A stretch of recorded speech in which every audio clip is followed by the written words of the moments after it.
Help me, okay? Help me not do this, okay? What? Are all of these people on Twitter, did they just choose to be trans? No. Are you sure? Because now when I'm reading things that Demon Mama and this girl is saying, it's the way that it's reading to me is they're just like, f it, I think I just want to be trans. Because that's what these arguments are reading like to me. No, like, no. What do you, how does that make you a TERF? Well, no, oh wait, so you think that that's an okay assertion to make? Because I would consider that to be a really turfy assertion, that like a whole bunch of trans people are just choosing to be trans because it's trendy or something like that, right? But like when somebody wait. Yeah, do you understand? Okay. Yeah, okay, look at this girl's, look at this girl's. I don't agree with that. Look at this girl's tweet. This sounds like something a TERF would say. Prove that they didn't just choose their gender and then we'll talk. That sounds like a TERF tweet to me. I have a question for you. What's up? I got 20 minutes left. What's up? Yeah, do you think that the take that hey everybody, being how's it going? Can't be a choice is I'm a little late to the party here. It's okay. Do you think that that's wrong?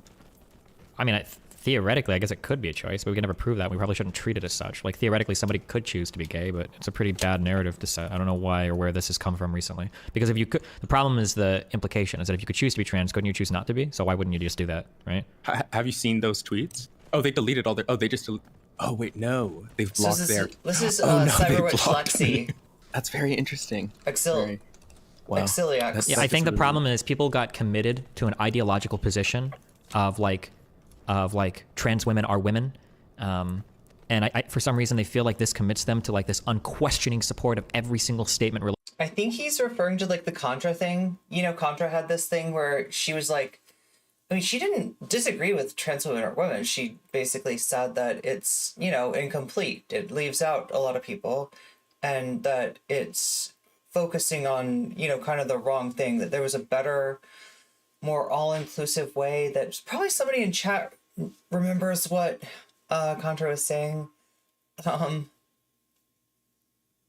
Let me, actually, I'm gonna go ahead and add the right chat to my screen here. How's everybody doing? So if you don't know, like, Destiny's been giving a lot of takes on trans stuff lately, and I thought I'd take a look and comment on, I've actually seen this before, and it seemed like something I should talk about. Okay, so it's for somehow I still have, despite all my best attempts, I still have Twitch chat up here. Let me switch out of studio mode and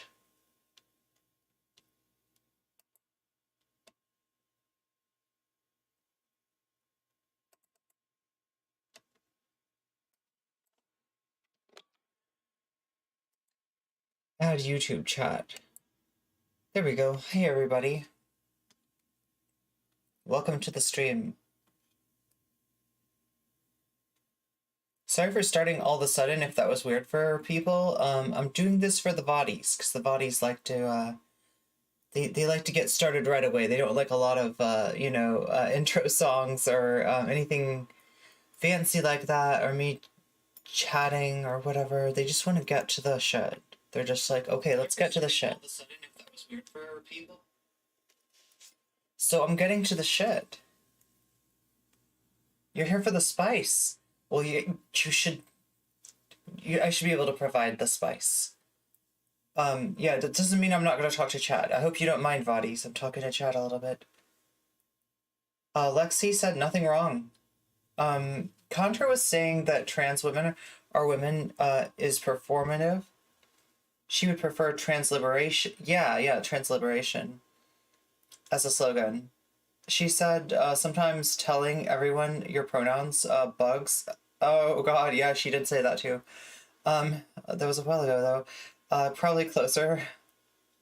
Lexi's position, as far as I know, is closer to the transliberation than Destiny's. Yeah, that's the thing that I think that he's, you know, missing is like, you know, kind of the implication of something being like a social construction, or even just like, I mean, like, I commented on his, on this video, here, let me read, because I feel like I said it pretty well there. If it's still there. Okay, let me make it simple. Gender is gender is real in the same way that a chair is real. I'm sitting on a chair. I'm actually lying. I'm not sitting on a chair right now, and it feels pretty real. But if I try to interrogate or deconstruct what makes that it a chair, it falls apart. Because language, because that's a famous example, no, I don't think I have to explain that any further. Because language doesn't have a one-to-one correspondence to things the way we'd like it to sometimes. Same thing with purple. If we could transpose what we think when someone says purple onto a piece of paper, we'd end up with two different purples. We all think we know what a woman is, but when we try to define it, we see that we can't actually find a common thread. There's no every woman does X, every woman feels X, every woman has X. We have the same thing with trans people. Destiny 100% knows where to find me if he wants to talk further. Oh my god, did this get responded to? No, nobody responded to it. Nobody cares. But this time I'd request he drinks some coffee first so I don't get sleep study like, you know, last time I got sleep study. Okay, anyway. Meow. Back to the thing. Relating to transness. So I wonder how many people think I'm like actually pissed at Destiny or something. basically just saying that like I am trans, like that's all you need to be trans. And if that's the Like Destiny's family, okay? So even if Destiny posts cringe sometimes, or really just like this is more just like a, I don't know, honestly, it's kind of a boomer thing, right? Not in a bad way.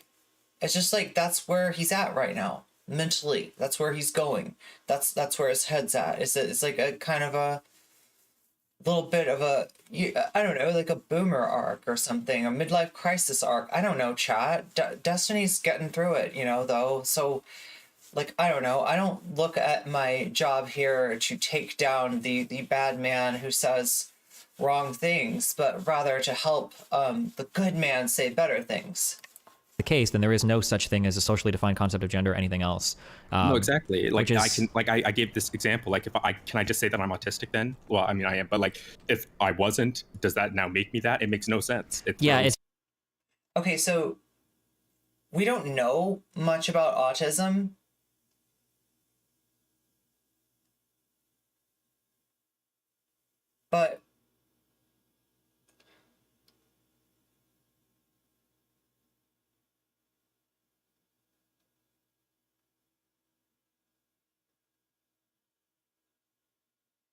But it's not a black box in the same way that gender is, in the same way that gender identity is, right? I mean, there is a clinical standard for what is and isn't, you know, considered autism, and you can argue, which I'm sure, you know, the people who study it do, you know, what those parameters should be. And you know, if we're missing, for instance, there's a lot of people who think that the current standards for autism miss like femme people. Like when femme people are evaluated for autism, we don't tend to show up in the same way as mask people, and traditionally it's been more diagnosed in like mask people. just a very dumb, it's very stupid. It's just very stupid. I don't know how else to say it doesn't make any. Because the problem is that theoretically anybody, by the way, I identify as non-binary now, so respect that, but I still use he, him pronouns. I'm super Destiny's my weird cousin. You've known him since you were kids in Arkansas. serious if I'm going to get called out on that, because I don't know how you would begin to do it, right? Or if Steven Crowder decides that he wants to be trans, like I think that I could actually make using these types. This is the example that Irrelevant gave me, and I should put that out sometime soon, because like I really like talking to Irrelevant.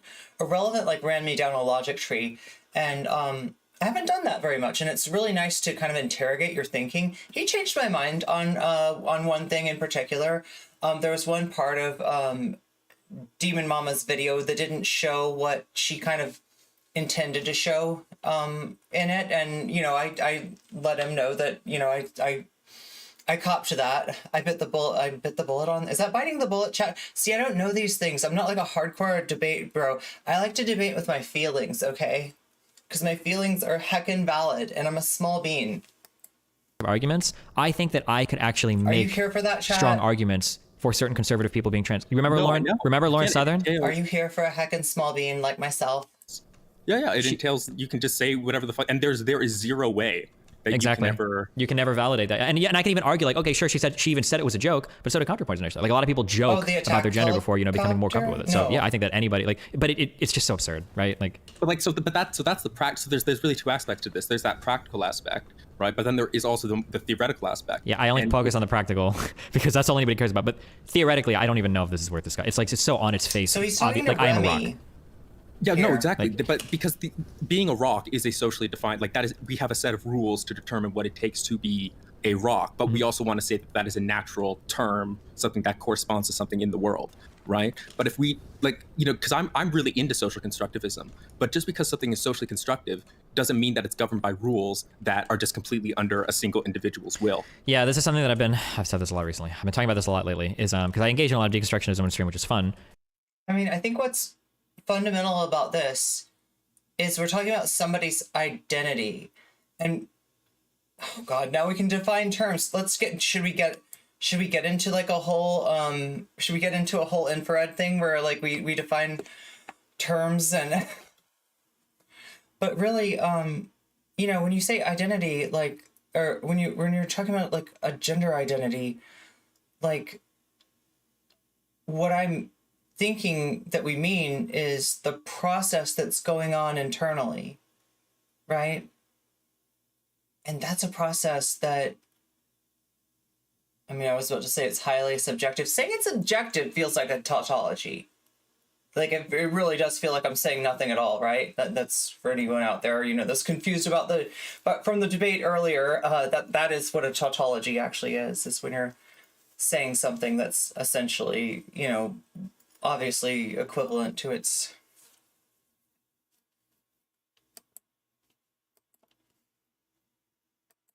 But I feel like people don't know the point of it, which is like you take apart things to understand them. And I feel like sometimes people engage in unhealthy levels of deconstructionism. So like, Okay, so what he's saying is that, like, you take things apart, deconstructionism. I wonder what he's referring to exactly. Like, does he have Derrida in mind? Like, what deconstructionist does Dad Stinney read, I wonder?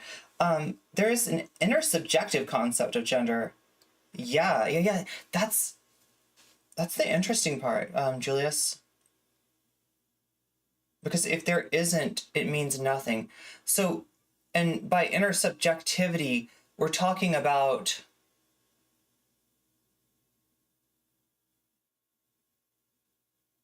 kind of a shared subjective space that occurs within in-groups that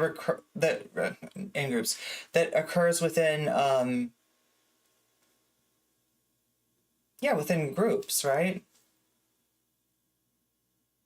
Like, you don't just feel intersubjectivity with, like, the cop that's, like, writing you a ticket or something, right? You're not like, oh god, big mood, officer, big mood. I mean, maybe you are, but like that, right? That's not what you expect. You expect to have like an intersubjective experience. Like, say you go to a movie and you're in this one fandom and nobody really gets y'all, but you're all together in that fucking watching that movie, and that's an intersubjective experience. Like, you're all like sort of feeling, you're all in tune when it comes to like, the significance of what you're seeing in the latest installment of whatever franchise it is that, like, kind of you all share a love for.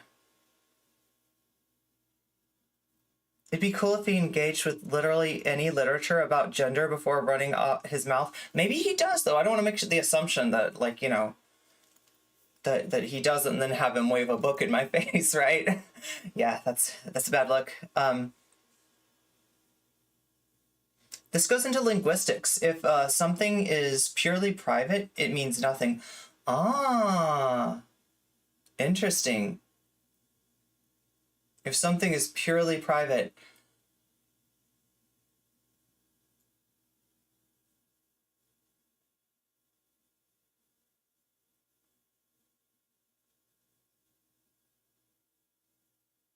Okay, I guess I'd say that it's only almost purely private. And the part that's not private is what I choose to disclose to you, right? That's the only like tip of the iceberg that you can see above the surface of my internal processes, right? Is what I tell you. And does that mean that somebody can't, like, you know, say whatever? Yeah, you know, like people can say whatever. And there's this Steven Crowder conundrum that Irrelevant brought up to me that Steven talks about here. And I'm not actually that bothered by it. Like, you know what I mean? The troll idea. So what if somebody decides to troll us? Oh, really? Does my identity come from whatever I say? Well, guess what? I say that I'm, you know... And it's like, okay, you know, you have fun with that. You have fun with that. And we'll see how long you enjoy, you know, us validating the heck out of your identity. Because that's what I'll give you, okay? And my guess is that you have a limited capacity to appreciate that validation, and that it's going to get old for you if you aren't like serious and you're doing it to like try to prove a point or something. But you know, I guess the point I'm trying to get to is that it's not really up to us to interrogate someone else's identity. I mean, and I'm not, by saying that, I'm not like trying to throw that on Destiny, like Destiny's like evil interrogator, grand inquisitor of gender or something like that, right? I'm not trying to cast aspersions, because you got to say that. You got to say that around these take meisters, all right? These take meisters they'll get you. You know what I mean? They'll fucking crash and burn like right in front of your face, and then turn around and be like, oh my God, Irene was really mean to me. Irene was completely bad faith there. So I'm trying to like, you know, I'm gonna end run around that because I do not want to get fucking take meistered. This is like the shittiest, most disingenuous tactic as a person who appreciates on some level sportsmanship, take meistering really offends me. I don't know. It's like losing a like game on purpose and then like going and trying to lie to the refs or something. An internal dialogue isn't communication. Well, internal processes aren't communication, but the only thing you can get from my internal processes is what I communicate to you. If something is purely private, it means nothing. Somebody said that earlier, Maddie. I'm just repeating what somebody in chat said. Yeah, don't get confused, like, right? I'll try to, I don't know, should I, like, talk in a different voice when I'm, like, reading chat? I don't want anybody to, but yeah, I don't know, like, that's the worst, getting clip chimped when you're reading chat, and somebody's like, look what Irene said. I was like, look what chat said.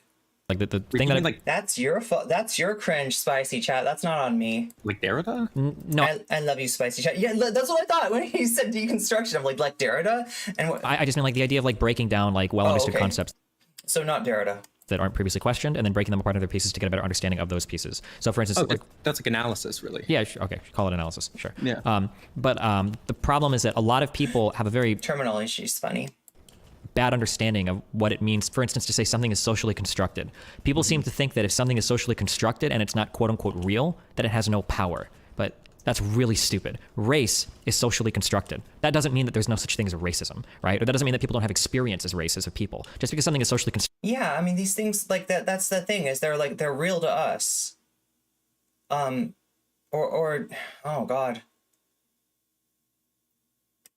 Constructed doesn't mean that it's not real or we shouldn't pay attention to it. So like Well, what it does mean is that it's not like universal, right? That like my version of what a woman is going to be different than your version of what a woman is.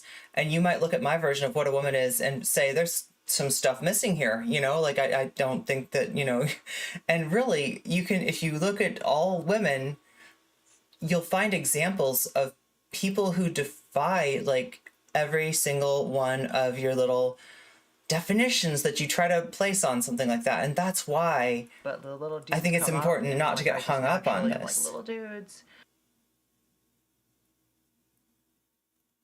A lot of people consider introspection to be a process of self-discovery, right? That would be communicating with an aspect of yourself, pulling ideas out of the subconscious into the conscious mind.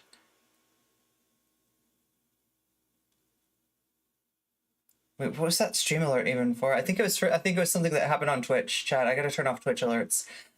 Alternatively, you can look at introspection as a process of decision making, at which point you could. Oh, here's what we're gonna get to, chat. Do you remember the whole thing? Like, it was a part of Riley and Demon Mama's discussion, where they touched on the idea of choice, right? And like I remarked that choice is the idea of whether your identity, like your sexual orientation or gender, like, the whole concept of that, and right. So we're gonna revisit that here too. That's an important part of this conversation. Categories of male and female, whether we're talking sex or gender, they could both be so. The problem with social constructs being powerful is that even if they have strong impacts on our lives, they can be denied and refuted. Socially constructed, but that doesn't mean that there isn't like a very real cultural phenomenon that refers to this, which is what everybody seems to not understand anymore, which is really fucking weird to me. Yeah, I mean, I brought up when I tweeted, I brought up the idea of, scientific realism being like a possible argument for it, because there is quite literally, like, there's a lot of, like, the actual science indicates that it wouldn't be a choice if you accept those scientific models. And so I include that in my arguments. But even if you're not, because I'm a scientist. The other thing about this is like choice is something that I really, I wonder if it's not a definition that's causing like confusion, like the idea of choice. And the example I give is this. Okay, let's say that you go to an ice cream parlor, but this is not a big franchise ice cream parlor. This is an ice cream parlor. Is this even what they're called? Anyway, an ice cream shop, right? You're going to go to an ice cream shop with 5 friends, okay? This place has a deal that is for 5 ice cream cones, but the requirement is that these 1, 2, 3, 4, 5 ice cream cones, they all be the same flavor, and you get a deal. That's a good deal, right? Otherwise, you can pay for vanilla, chocolate, strawberry, whatever, and it's more expensive. But if you all can 5 agree to the same flavor of ice cream, you get it cheaper. So your friends, they're in the car and they're like talking about how much they love vanilla. They gotta have vanilla. Vanilla's their life. Everything, revolves around vanilla for them. And you're thinking, chocolate actually sounds really good, right? But all your friends want vanilla. So you say, fine, let's go and get vanilla ice cream, right? And that is, doesn't change the fact that you prefer chocolate. You like chocolate better. You've, made a choice for the moment to accommodate the people in your life, but eventually you're going to go there and you're going to be like, you know what? I gotta have some chocolate ice cream. And I know, everybody, it's gonna make it more expensive. Everybody's ice cream cone is gonna cost like 20 cents more. I'm so sorry, but I gotta have chocolate because I'm like chocolate, okay? And is that the question is like, some people might see it as a choice because you can say, okay, today I'll go along with vanilla, right? Some people might see it as a choice because of that, but it kind of, there's a part that is a choice and there's a part that isn't a choice. And I wonder if that's what we're getting hung up on here, because there's like a lot of vagueness, a lot of vaguestiny in this conversation where I'm just like, I'm not even sure if I disagree with you or agree with you on that. There's a lack of specificity, and it makes me wonder if we're just talking past each other on certain things, or.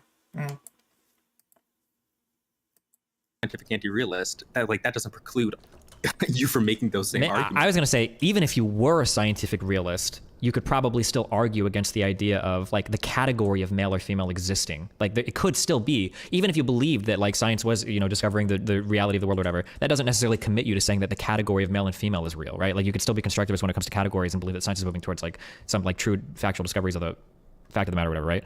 That's true, but I think there tends to be, some if coherence wanna between treat it people like that a are mental state, right? I think is, and they want to reduce those types of attitudes that we have towards ourselves and towards others as being rooted primarily in something material. But no, I think you're probably right that it doesn't necessitate that. But like, even if you aren't, so just because you're not a materialist doesn't mean you have to embrace this hyper.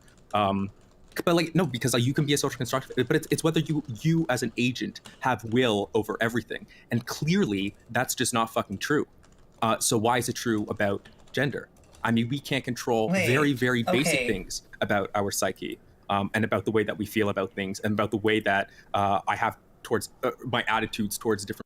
So, okay, so Remy's saying, wait, is it Remy? There's two people here, right? One is Remy, the other is, do we know? I thought it was like, no, it says Remy. Why are there two pictures? I don't know. Okay, so I'm guessing it's Remy that's talking. Like, People and different things. So why is gender somehow now an exception? like the idea that, like, why is gender an exception to the rule that we have social constructions that aren't completely up to us? So I'm trying to think of an example of this.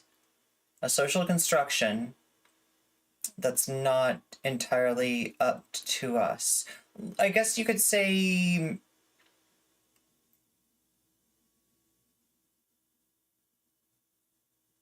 stand-up no, because you can be a stand-up comedian even if no one appreciates your stand-up. I'm trying to think of an example of something that is not entirely in your control that's a social construction. Yeah, have you grounded your axioms?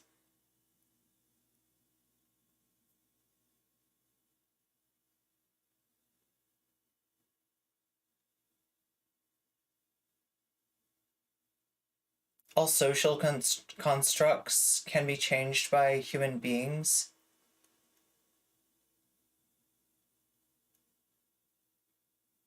Can anybody think of a example of a social construct that's like, I mean, I'm not saying that there aren't examples. I'm having a problem. I'm not able to think of one right now. Like an example of a social construct, like a wise. So whether somebody's like wise or not, right? You can't just be like, I am wise and expect people to be like, okay, they say that they're wise. When they give me advice, I'm gonna put a lot of, put a lot of belief in. I'm gonna put a lot of weight on what they say, right? Because if you don't think that person's wise, then they're you're not gonna. So that's a social construction where it's like almost like other people have to put that on you. You couldn't really.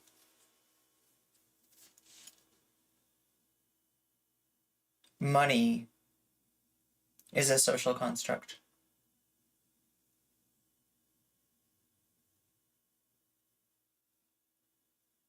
So even though, yeah, it has no value, we still,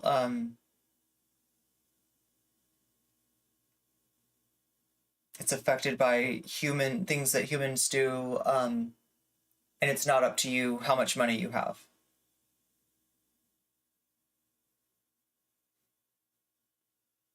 The idea of wisdom is a social construct where we value people more or less on the basis of value people's opinions. Wait, you mean what intellectual abilities they have demonstrated?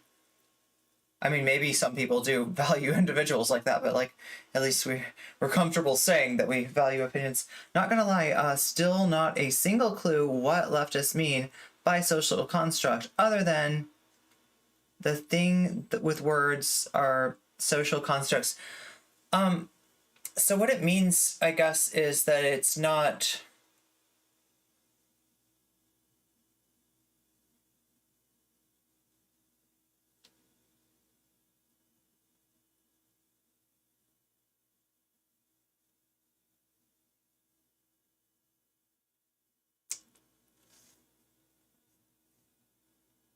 Okay, so let's start with things that aren't social constructs, right?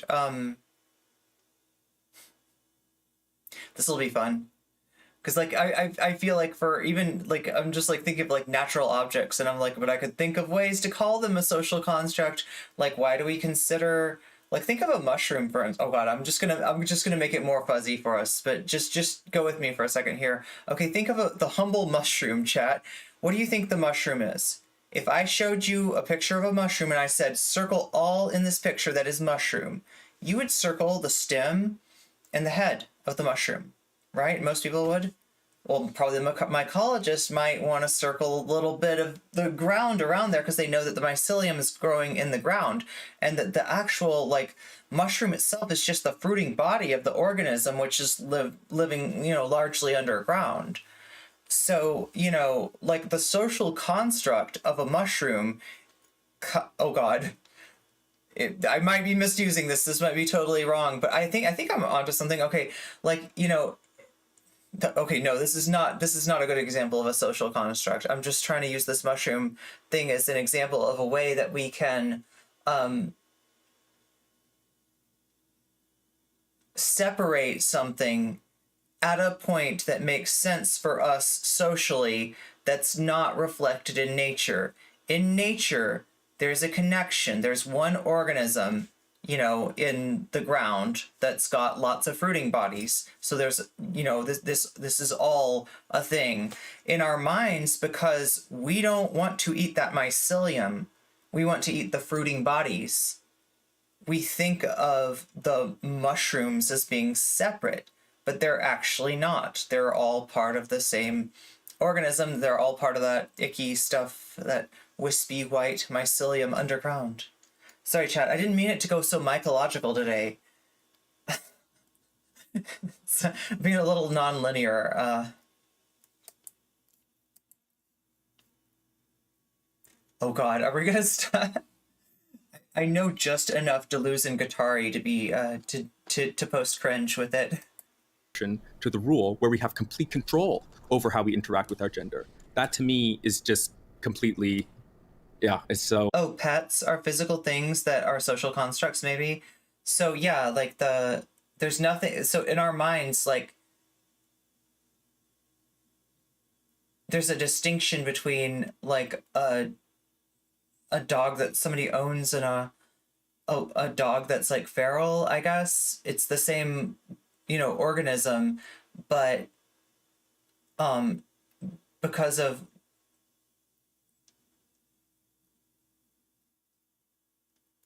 the mycelium network is definitely how you should model your life, JTVJ. Mushrooms are beautiful creatures. Mushrooms are heckin' valid. Okay, chat, that's all I'll say.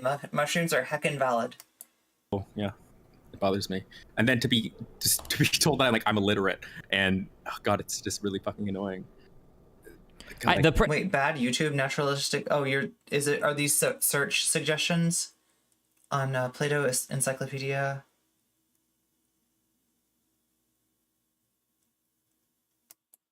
Hold on, fuck. This is just. Hold on 1 second. Are you tweeting? Yeah, because I'm arguing that. 1 second. Oh, fuck, I'm blocked now. I gotta be so careful because I don't want to see anything. But I don't think I'm in the wrong here. Someone screenshot the tweets so I can see. I know Mushroom gang. it takes a bit because you have to DM your friend. Let's see some mushrooms in chat. That's a emote we actually do have. He might be offline though, so. I don't understand how these just aren't. These just feel like turf argument. I mean, Destiny, like that's because, you know, your whole way of thinking, it's not you're thinking like a root when you should be thinking like a rhizome, Destiny. Does this tweet make sense that I just typed? You should be thinking in interconnected nodes, Destiny. Hold on. Where? Or that my friend typed. 1 second. Well, no, you did type it to your friend to then post. I didn't even type. I just suggested he tweet about it, and then I think he just Instead tweeted. of this hierarchical root structure that you seem to insist on through some sort of, you know, Freudian preconception with. Let me find it. Right. How do I? Did you ever read J.K. Rowling's article on trans people? Okay, tell me if this fits because I feel like it totally Preoccupation. Sorry. does. That's the biggest problem that I have with this. I was like, there's something wrong with what I just said, isn't there? Yes, preoccupation. Yeah. Yeah, because this is my biggest. Not This is one of the biggest preconception. pushbacks I have to push against. Because I've talked to that. Is it like Ariel Scarelli or whatever? She was like a semi-popular To push back on the idea that I'm a bimbo. on the internet. Is yeah. most TERFs make the argument that if we allow trans women to identify in whatever way they want, then bad faith actors. Now I'm not sure how you pronounce it. It's Scarzelli, right? Her name Scarzelli. Just going to come in and threaten women's spaces. That's a J.K. Rowling trans understander. really common TERF talking point from what I've seen, right? And if you're going to, but the easiest response to that, I thought the easiest consistent response to that is like, hold on, people don't just fucking choose to be trans, okay? Like, these are like immutable conditions of people that we have to respect because they don't have any choice otherwise. And if people aren't making that choice, then we can easily escape the argument of they make these choices for bad reasons. They don't make these choices for bad reasons because they don't make that choice. Like, full stop. And now we're done with that discussion. Hey, John, what's up? Wait, I didn't even see. I see people talking to you. I don't see where are you at? There you are. When's the infrared debate? After this, John. After this, we're gonna. Wait, you mean me versus infrared? Hey, does anybody understand? I know infrared's banned. Okay, so I got raided last night by the chat of where infrared went off on Dylan Burns and Sunsil and got banned. So my mods got to deal with all the angry tankies, and it was interesting. It was really an experience. Interesting stream last night. But we're gonna do kind of a deep dive into like infrared. I know he's banned on Twitch. I thought I heard he was banned on YouTube, but I did just see his channel earlier today. So I mean the channel's still up. I don't know if he's like somehow banned from posting videos or something. Suspended for a week. Okay, so he can't post videos for like a week, but he's not banned, so you can still watch him on YouTube. So after this, we'll do a deep dive on the history of infrared, like who he is, where he came from, and the whole Guerrilla Gang phenomenon, the rise and fall of infrared, which is so quick, chat, so fucking quick. I don't know, maybe it's not over yet. But if you're starting to say that, like, oh, maybe well, anybody the Guerrilla Gang will rise again. can choose their gender at any time. Anybody can choose their gender identity at any time. Like, even if we ignore in the face of how dumb that is, man. Here, somebody had a great idea for me. Dogs and cats are accepted as pets here. Oh, yeah. Accepted as pets here, whereas in other countries, they're not necessarily seen that way. Other animals might be pets. Some different animals are eaten in different countries, whereas, like, yeah, exactly, okay. Scartzella, okay, that's how you pronounce it, Scartzella. No, somebody had,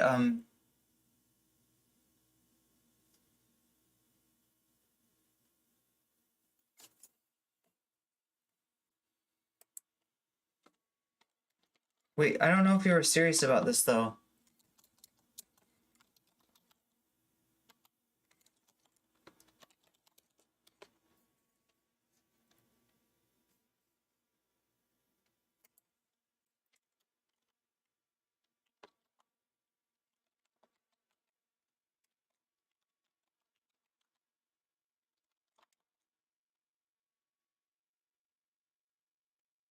Oh.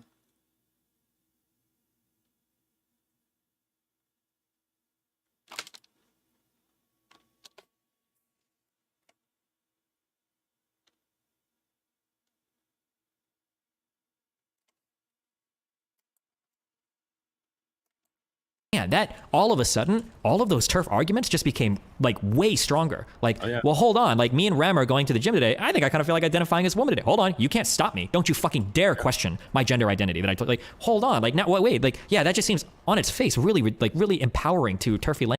So wait, let me see if I can get this right, okay? Because I don't want to misunderstand Destiny, and maybe chat can help me make sure that I'm not misunderstanding Destiny. What I'm hearing is that Destiny's like saying that his understanding of the bathroom issue was that like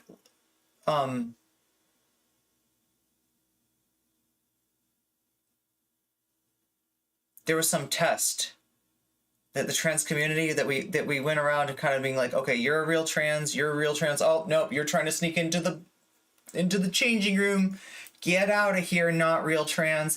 That like Destiny thought there was some kind of like a system of validation, like, checks or something, and that like since people are saying now explicitly no, that like that it's up to the person, that he's like, wait a minute, so like before I was like that turf argument that like, you know, somebody's gonna do this to sneak into here is completely bogus. Now I feel like maybe, you know, if that's the deal, then maybe is it not? And he's not saying that, like he's using this as a just to be clear, because like I don't want to get accused of mischaracterizing Destiny. That would be bad. He's not saying, like, he's not agreeing with this. He's just saying, like, you know, that your logic, Lexi, I guess, that Lexi is who he's beefing with now. I should have put Lexi up there instead of Demon Mama, but I feel like this stuff all did kind of stem from this whole thing has been since the Demon Mama debate. So I don't know, it kind of felt like an extension of that drama. And I don't have any Lexi art. I don't have any Lexi art to put in thumbnails. So, but am I right about that? Am I getting him wrong? Anybody have another interpretation of what Destiny's saying, or think that I'm adding something that's not there, or missing a piece, something like that? I'm not sure if he thought of that. What about the secret trans hiding among the cis? Oh yeah, right? That's the real danger.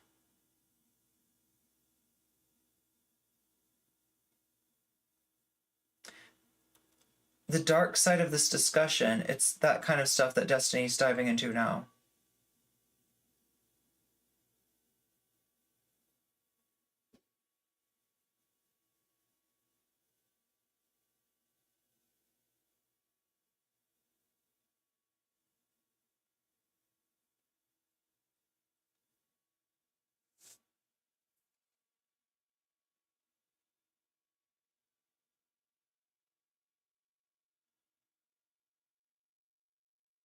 Yeah, I think so, John. I think so. I think Destiny, or I think Lexi did have.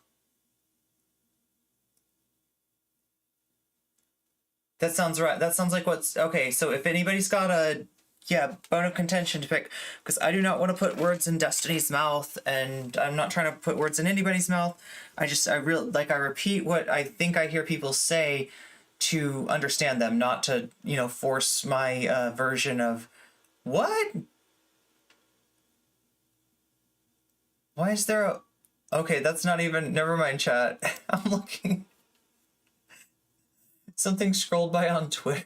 Anyway. Language to me. Yeah, because they literally do the exact same thing Lexi did, which is to ask, well, can you prove I'm not? Can you prove I'm not? No, you fucking can't. And that's such a... Oh my god, it's such an ignorant argument to make. Because it's like saying, hey, prove that I can see the color purple. Prove that I can see the color red. You can't. It doesn't work like that. These are phenomenologically basic things. Okay. Oh my god. I'm about to become a turf rem. Okay. Help me. Okay. Help me not do this. Okay. What? Are all of these people on Twitter, did they just choose to be trans? No. Are you sure? Because now when I'm reading things that Demon Mama and this girl is saying, it's the way that it's reading to me is they're just like, fuck it. I think I just want to be trans. Because that's what these arguments are reading like to me. No, like no. What do you... How does that make you a turf? Well, no. Oh, wait. So you think that that's an okay assertion to make? Because I would consider that to be a really turfy assertion. That like a whole bunch of trans people are just choosing to be trans because it's trendy or something like that, right? But like when somebody wait. Yeah. Do you understand? Okay. Yeah. Okay. Look at this girl's. Look at this girl's. I don't agree with that. Look at this girl's tweet. This sounds like something a turf would say. Prove that they didn't just choose their gender, and then we'll talk. That sounds like a turf tweet to me. Oh yeah. Yes, it does. I mean, I don't want to make a psychological. Yeah, I know. I'm trying not to. It's hard. I'm sure that there are certain people who identify as trans, but the same thing with it's the same. But look, it's the same thing with autistic people or people with ADHD, right? They claim to have the condition, but they actually don't, right? So of course there's going to be people. But the question is it ever productive? Is it ever productive or useful to accuse someone of that? I think it's a little bit different when we talk about ADHD and autistic people, though, because those people aren't threatening previously defined categories. Remember, that's how the TERF always approaches these, as though their previous category is being threatened. The TERF is a feminist that claims to defend the category of woman and everything that goes along with that, whether it's safe space, women, conversation. Yeah, exactly. They defend. That's what they are supposedly trying to defend. But for ADHD and autistic people, it's like they can identify whatever they want. They're not threatening a prior category like a TERF would claim that a trans person is threatening a category. Oh, yeah, that's fine. But what I mean by it is wait. We have to define. When you say that's fine, you mean you understand that? You don't agree with that, right? Yeah. You don't agree with TERFs that say that trans. Yes, I don't agree with that. Okay, I'm just making sure you're not. Yeah. But what I'm saying more is that on a pragmatic consideration for you, is it actually useful at all to accuse someone you don't, because I think it could be mistaken. Oh no, Like, I agree. I don't think you should ever accuse someone of being fake trans, if that's what you're getting at. Oh yes, Yeah. That's what I was trying to make sure. And the other thing is that because obviously there are absolutely going to be people that are false claiming. Yeah, That's sort of a course. necessity. Yeah, and it could happen with literally anything, of course. But we would just accept that And that's but that's why not. I brought up autistic and Sure, yeah, but we Asian. just don't engage with that. We don't care. Sure, there might be some fake trans or fake gay people out there, but like this is just not Yeah, something. but it's not being a turf to say that there are people that are doing that. Yeah, of course, yeah. I mean, if you start calling out every trans person saying they're fake, then you're getting. Why into were you worried that you were being a turf? Because I'm just, it's very confusing to me, or at least it just goes against everything that I thought I understood about trans people, that it seems like there's so many trans people right now in the debate sphere that are basically saying like, oh yeah, being trans is a choice. Like gender doesn't have anything to do with social pressure at all. It's literally just you're choosing to be trans, which is... I have the answer for you. It's called being lazy because it doesn't require argumentation. It doesn't, right? No, Yeah. I'm serious. I feel quite confident that is what it is. In the same way that a lot of people are becoming epistemic anti-realists, right? Because when someone comes to you and says, "Oh, you know what? You're not transgender. You know, you're actually male." You could say, "Well, guess what? Everything's socially constructed." End of discussion. Yeah, There's you don't have to nothing think about on you to have the further meaningful discussion, asking, "Well, what does it mean to be a woman?" And then establishing that is divorced from the sexual or the biological categories of sex. That actually takes effort. And, you know, lefties and putting in effort to understand the topics they talk about, not a great combination usually. Sure. So I think that's ultimately, I think that's exactly what's going on. I guess it's really weird now. No, I mean, like, to imply that, like, Demon Mom is being lazy about this would be implying that she's doesn't want to put any more effort towards it, right? I think she's willing to put more effort towards it, but what she won't put effort towards is pursuing definitions that seem to invalidate the identity of trans people, you know, definitions that seem to like leave people out. I haven't done transitions in a long time, but I can just see like, yeah, fuck, it's just gonna suck. Cause like if I have an argument with Sargon again, he can start to pull out so many tweets from other trans people basically just argue against everything I'm saying. Like, and he's like, well, the trans community on Twitter disagrees with all of your takes about trans people. So who knows better, you or them? And it's like, well, fuck, I guess. Like, it makes me sound pretty bad if I say, like, as a cis male, like, oh yeah, like, well, hold on, trans male because I'm non-binary. But as a non-binary male, it makes me feel bad to say, or it makes me sound bad to commit myself to saying. Autism isn't even a thing. It's a bunch of different diseases, all labeled with the same thing because of a general psychological symptom. That like, yeah, well, I know better than like these other people do about their own identity. I don't know. That's just like, it's just a very weird world to be in, I guess. Yeah, no. I guess the difference though is that I would see between, like, I don't know. I hate that we like it seems like it should be evident that that these things aren't going to be comparable. But the difference between like, you know, autism and to the extent that it's a social construction, to the extent that it's a bunch of different phenomenon that are all grouped together based on the signs and symptoms or the, you know, what did you say, Bert Bovine? General psychological symptoms. Yeah, that at least there's like a symptom that's either positive or negative. Whereas with gender, it's like I said, it's a black box, and the only thing that sticks out of that black box is what the person tells you about themselves. Yeah, well, and the other thing I was thinking is that I think what it could The be. scourge of epistemic anti-realism seems like a debate bro version of Peterson's, oh my god, moral relativism, or the neo-Marxist is a category mistake where essentially someone is mistaking, because we have to look at this like postmodernist neo-Marxism. And the term's pretentious, but like phenomenological. Autism isn't a disease, it's a neurotype, and people have wide variety of neurodivergent traits that we group together as autism. And you know what I mean by that, right? Like The experience, like an experience of something, yeah. Yeah, as we experience it directly. So it's not something that I can sort of put into propositional form, although, I mean, well, I guess Marty thinks we can. Yeah. Would you say it's that there's a comparison there to trans identity, Cora, or would you say that makes it like less comparable, more comparable?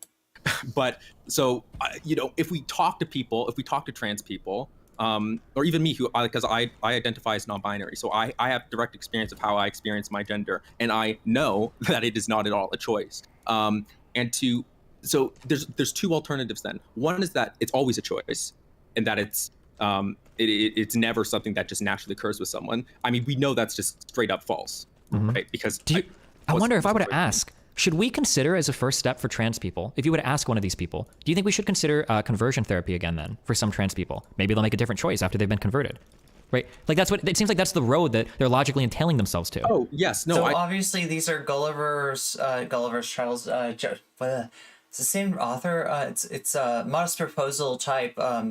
You know, this is what Destiny's doing, you know, right? I'm not missing the forest for the trees and thinking that Destiny's really making these propositions. This is Jonathan Swift stuff here. He's saying this to show how to make his the opinion he's disagreeing with show it to be absurd. And the answer would be, yeah. I know this seems obvious to everyone here. I just have to say it in case I get clip chumped and somebody's trying to say that like I was, you know, implying something that I wasn't. I don't think that Destiny is saying this is anything more than, you know, than you know, like parody of the opposing point of view.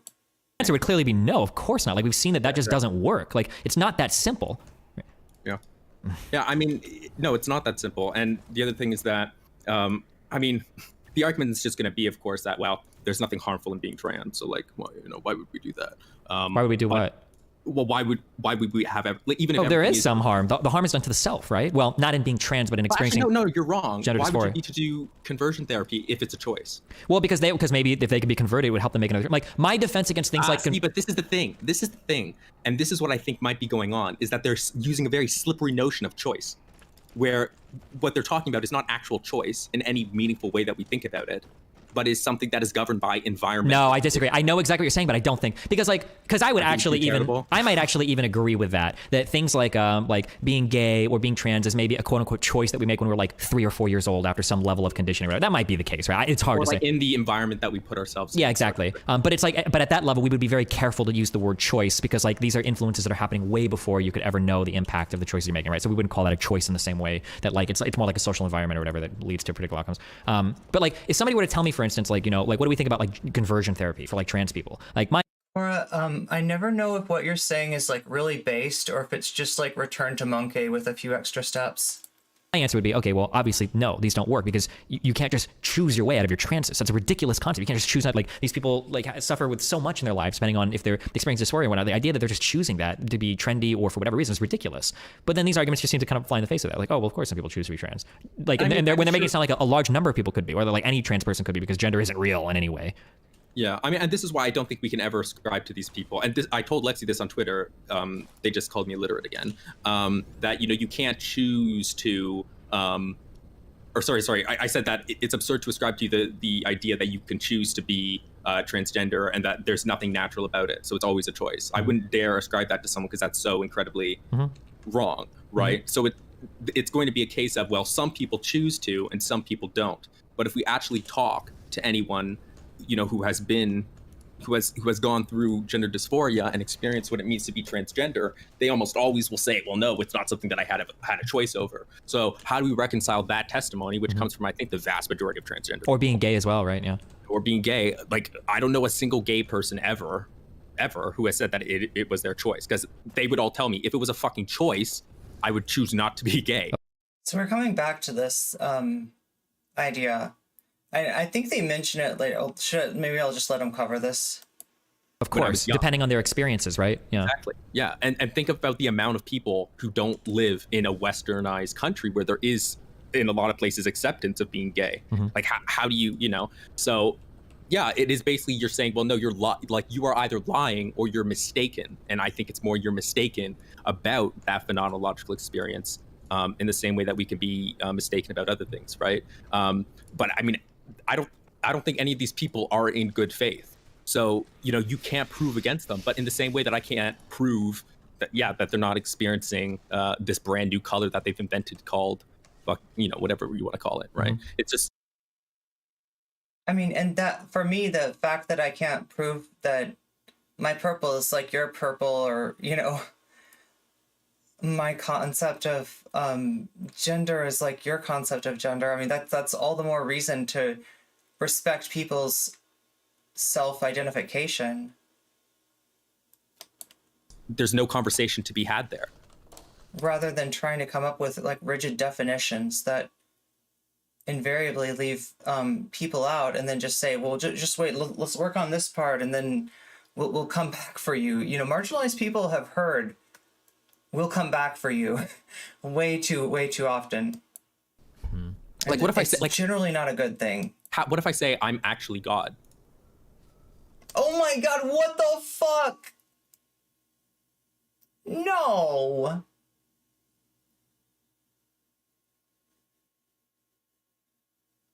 No.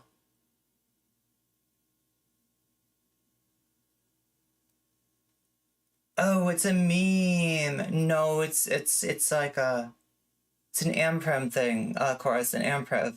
And I can't talk. Anprem.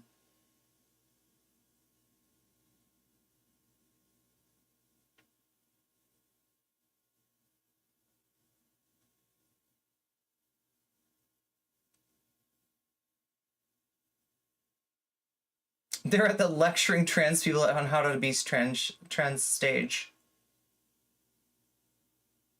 I would choose to be gay if I wasn't. Being gay is great. So yeah, I mean, like, this is like this is like, so I've talked about this before, but the idea that, oh my God, in fact, I don't want to disclose too much because this is a DM I got, but like, I've talked to someone, a religious person actually expressed concerns to me about my reticence to accept the idea that sexual orientation or gender identity was 100% in no way, never, not a choice, right? And it was kind of an older person, right? And that makes sense because the way that the argument was won in the United States, and I think a lot of Western countries, is that the Christian right said that, look, homosexuality, that's degenerate behavior. They're choosing to do something that's a social negative, that's a social ill, right? They're choosing to be deviants. They're choosing to, whatever, right? And they put all this effort, this emphasis on there's an immoral thing that they're doing. And the idea of immorality had to involve free will, had to involve choice, right? So that was, the way that the LGBT, side short-circuited that argument was by saying, well, guess what? My attraction to, the same sex or whatever it was, is in no way a choice. It's something that I feel, and without respect to my behavior, right? It's something that doesn't go away if I try to ignore it, right? And that was kind of the nail in the coffin of the religious rights, like domination of our sexual mores in terms of same sex, same-sex attraction, right? Was the idea that, like, well, guess what, asshole? It's not a choice, okay? Deal with it. Now, I feel like that was the successful argument at the time, but I don't feel wedded to that argument, right? Because even though my sense of, like, sexual orientation and gender identity doesn't seem to involve a choice to me, that doesn't mean that I get to superimpose my perspective on everyone else's. And in some ways, like that ice cream example I used earlier of, you're, choosing not to get chocolate right now, even though you want to, or you're, yeah, but you're not able to choose whether you want chocolate or vanilla. That's kind of like, you just kind of do, right? Anyways, so that's I choose to transit. Yeah, exactly. I choose to transition. I choose to do, you know, XYZ, but the choice of like who I am isn't, well, at least not for me. I just feel like that some people might see it as a choice. And like I don't want to invalidate them. I don't want to say that like, you know, that that's not a thing just because it's not a thing for me. Because like there's also a semantic thing that goes on in what we consider as a choice or not.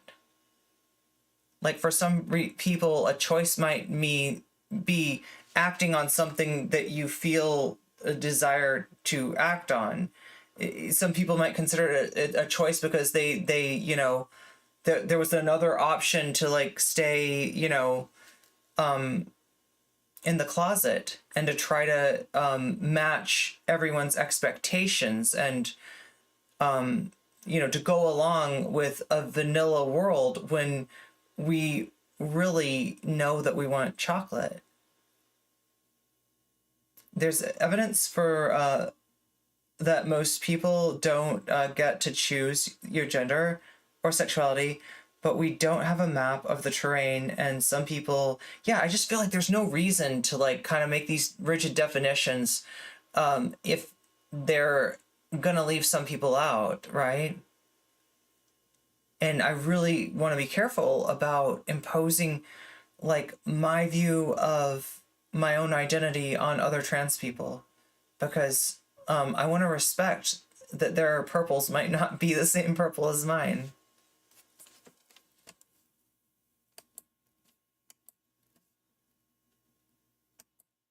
Prove me wrong. It's the same level of argument. Mm-hmm. Like, what are they going to say? No, you're not. We have a I don't know. choice how we express our gender expression. We don't, well, like I don't have a choice of how I feel inside. There's nothing there.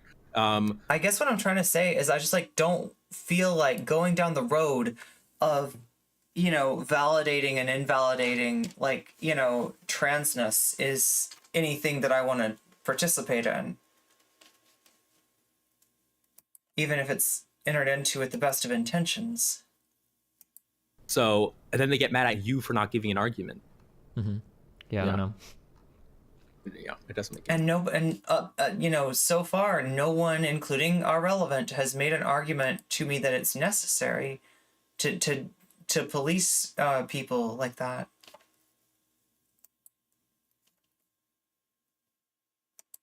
So, they didn't block you, but they blocked me.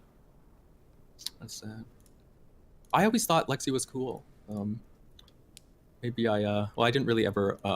That's just another person that screams transphobic at me over and over and over again. So I think they're dumb. But what are you gonna do?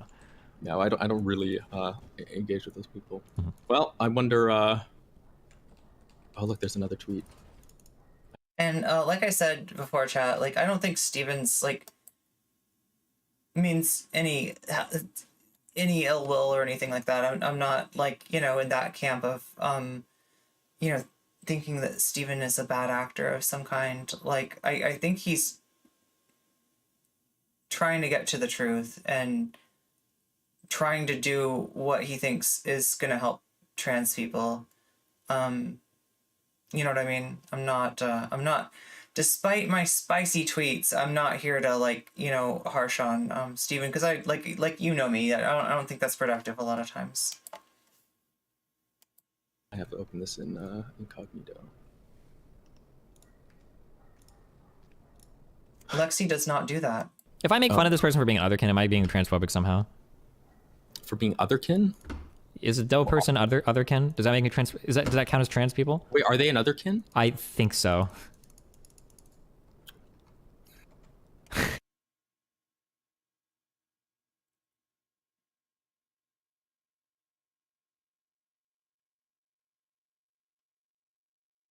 Oh no, I didn't think you were. I didn't think you were. I'm just like, you know, like listen, it's just that like I'm trying to guard against like my own, you know,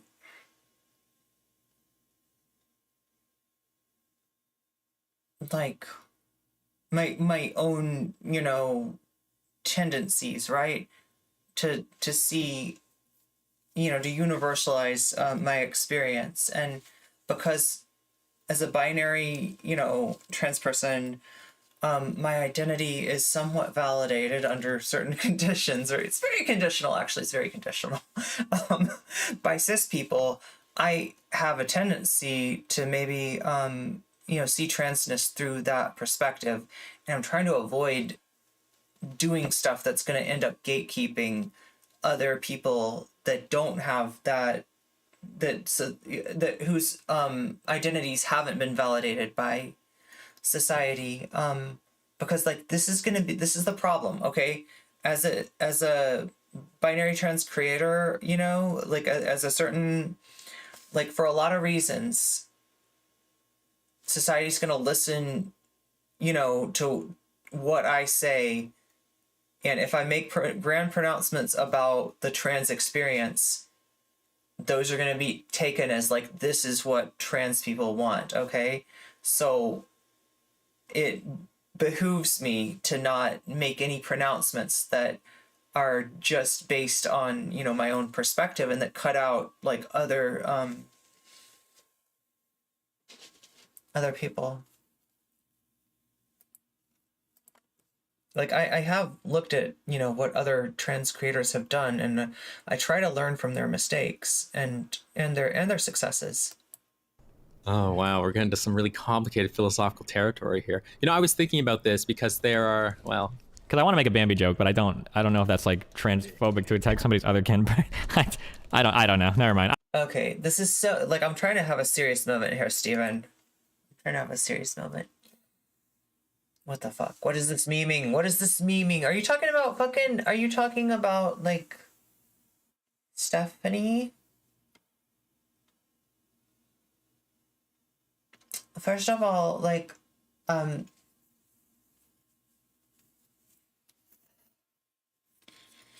no, aren't related to trans people. That's its own thing. I don't know how else to explain it than that. That's its own thing, Steven. It's its own thing. And second of all, Reindeer Chan is based, and I will not have ill spoken of her. So Steven, you have to like apologize to Steph. And third,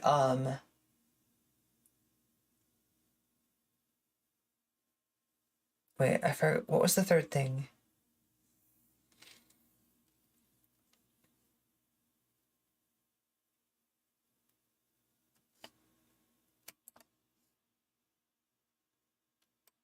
I can't. I have to leave it alone. This enemy is too strong for me. I can't do it. There's too much that could go wrong. Never mind. All right. That's right. You can't take on stuff. You know, it's funny. I shouldn't say. Well, before I studied like indigenous stuff, I thought two spirit meant otherkin, but it doesn't mean that at all. Nice. But yeah, believe it or not, indigenous people aren't identifying as like turtles and stuff, or maybe some are. Probably the same proportion of people are as people are doing on Twitter, I suppose. So, yeah, are they actually an otherkin? Do you know? I don't know. They like, am I allowed to say role plays a deer, or is role? What I want to know is like, what is it that about the aging process like makes people want to like hipster punch? Do you know what I mean? It's like as you get older, you get this desire of like, oh geez, that's like a thing I don't quite understand. Here, let me make fun of it. Let me make fun of it.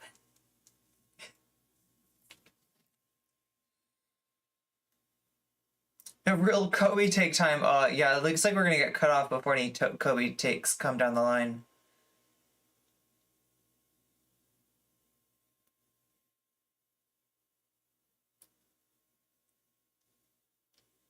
I've honestly seen arguments trying to devalue. Well, I mean, like, you gotta have solidarity, right? You know, like, that just doesn't, I don't know.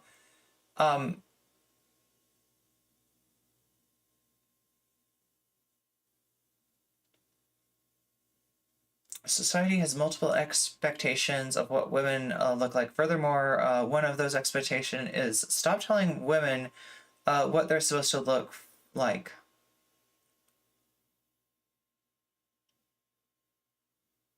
I think Steven's been anti-SJW since the beginning. I don't know.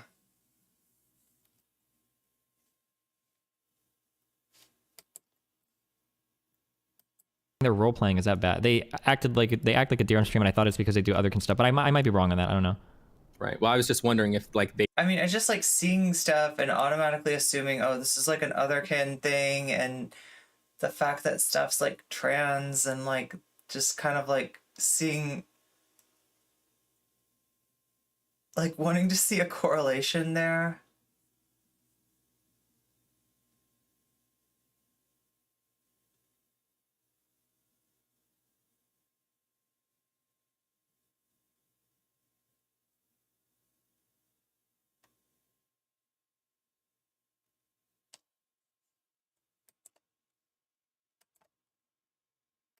View that in the same way as gender. Who knows? But who knows? Okay, well, anyways, yeah, good luck with being called illiterate. Thanks. You should probably just get blocked instead. That'll save you. I'm sure it's coming. Don't worry. All right, be careful, buddy. Okay, yeah, have a good night. Bye. Remember to hit that like and subscribe, and don't forget the notification bell so that my videos show up right in your feed.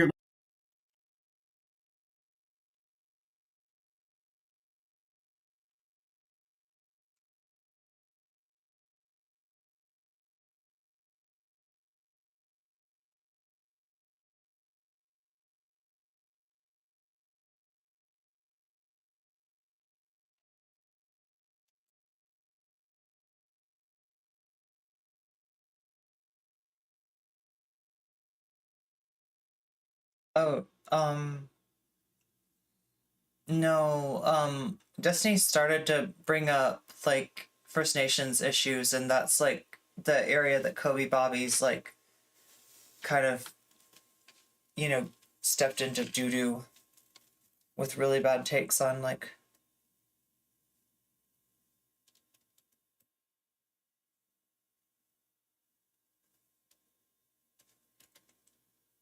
it's funny how Destiny can be simultaneously be seen as an SJW and an anti-SJW.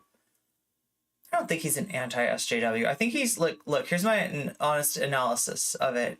I think that Destiny is like having some kind of like existential crisis or something. Little dudes come up and like I Oh just my God. naturally am like little dudes. I think that might have been somebody following on Twitter. If you just followed on Twitch, I think it's like the Twitch alert. If you just followed on Twitch. I always say the wrong one when I'm thinking of the other one. I'll say anyway. The purple site. There we go. Do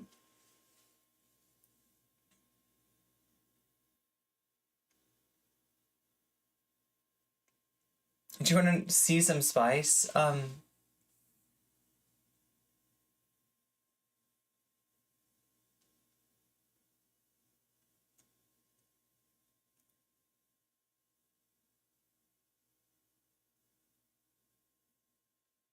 I'm trying to think, like,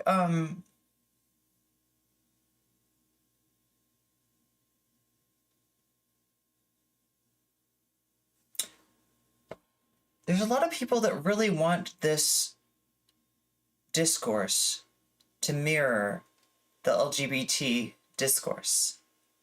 And that is for us to affirm that none of this is a choice, and therefore it's okay. The problem with that is, one, it's actually a boomer take. It came from boomers. It's boomer technology. It was good in its day, okay? When you could only get dial-up, you used that dial-up. I don't know what you did on AOL. I mean, it sounds like it was kind of like there wasn't a lot there, but like you used whatever that disc that came in breakfast cereal or whatever, you put it in your computer and you used dial-up and it made a crunchy sound, and it was okay at the time. But, you know, time moves on, and I think that our discourse and our argument has to too. It's the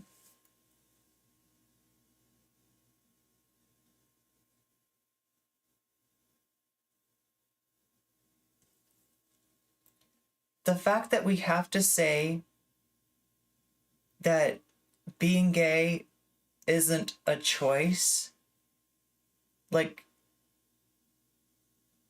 it belies like an idea that there's something wrong with it. right? It's an excuse. At some point, we need to stop making excuses for ourselves and take our identity back into our own hands.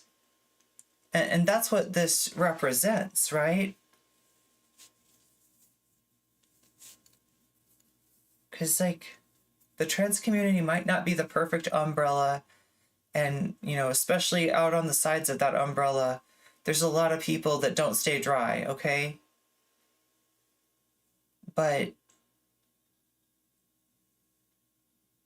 we do what we can to resist attempts to make that umbrella even smaller and to, like, you know, cut people out, because in a lot of ways, we're all we've got.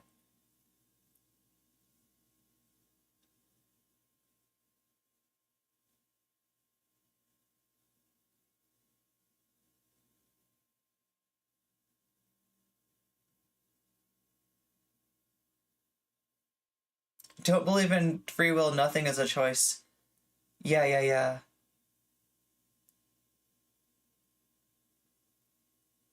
I mean, and in that sense, right, I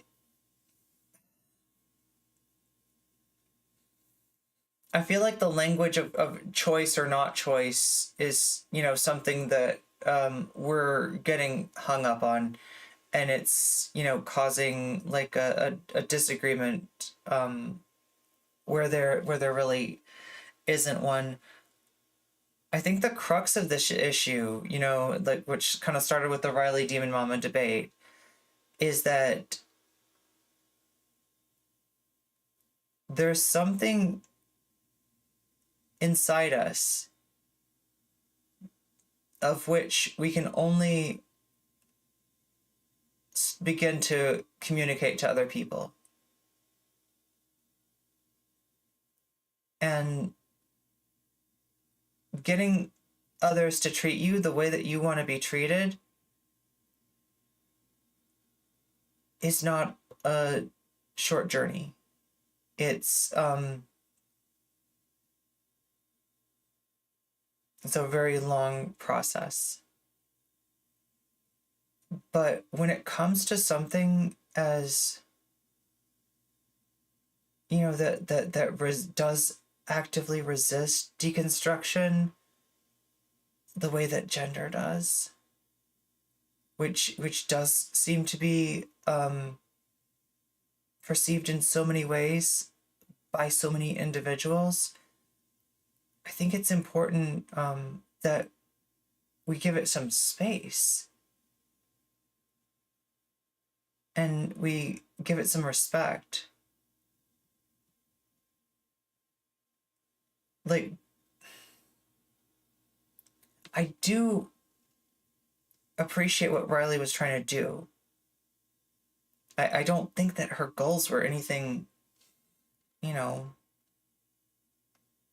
I don't think her goals were to disclude people at all. In fact, in some ways, there were some points that she brought up that I thought might even be more inclusive than Demon Mama's definition. And not because Demon Mama, you know, meant to be less inclusive, but just because, like, you know, like, if you steelman her position in a certain way, it sounds like she wants to add something on to Demon Mama's definition that would make it even more inclusive. And you know, that's, you know, kind of where I'm at as far as this. Stephen's anti-TERF talking points are still perfectly fine as long as there exists any trans people who don't choose it, who didn't. Yeah, there we go.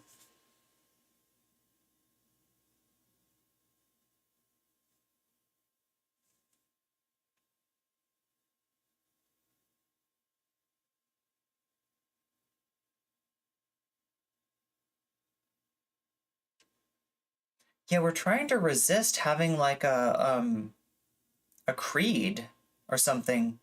Do you know what I mean? Because we used to have a creed, okay, in the medical establishment. In other words, if you wanted to get treated, if you wanted to get treatment, you know, hormone therapy and, you know, the rest, you had to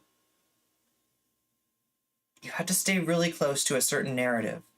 There was a certain story that doctors wanted to believe about trans people that was probably true for a lot of trans people.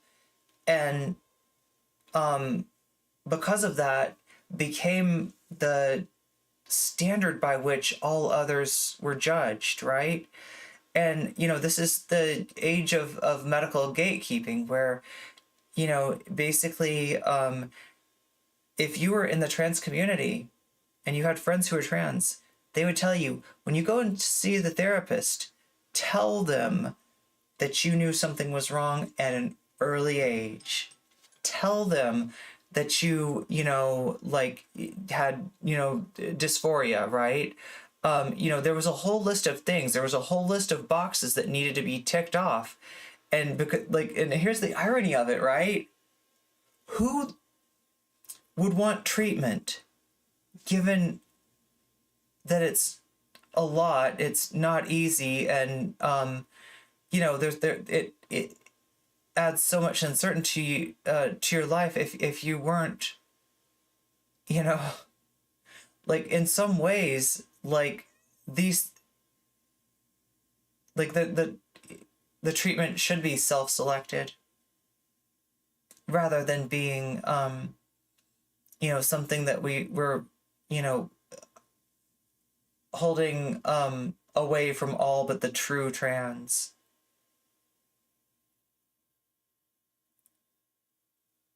Okay, so we have who you plural, right? Kind of have some sort of creed though, yes? Like something in common, is that what you mean?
There has to be some distinction on gender categories for them to make sense as a category. Oh, hey, Soulforge, I don't know if you're like secretly like a million times more woke than me, but what you're talking about sounds a little bit like gender abolition.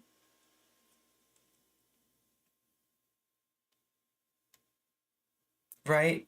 And the problem with the term gender abolition is it sounds like they're coming for your gender. They're coming, they're going to take your gender away. They're going to take all your masculine, feminine pronouns away. They're going to take you, you know what I mean? That's what it sounds like. They're going to confiscate your gender. I'm so sorry. Gender abolition. I'm so sorry. We've come for your gender. Right? But like seriously though,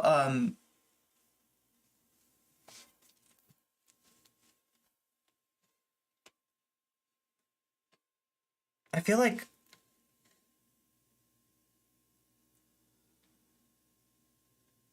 a trans pledge of allegiance, yes. The transnational anthem. I mean, there is a flag. I always actually feel, okay, no, I don't want to say, I'm going to get canceled here, but like, I'm just not a fan of flags. Like, I don't know, probably because of their association with nations and states and the like. I mean, but I sort of get their purpose though. Anything with abolition sounds bad. I don't know why. It's like top tier woke as fuck. But seriously, like, you know, I mean,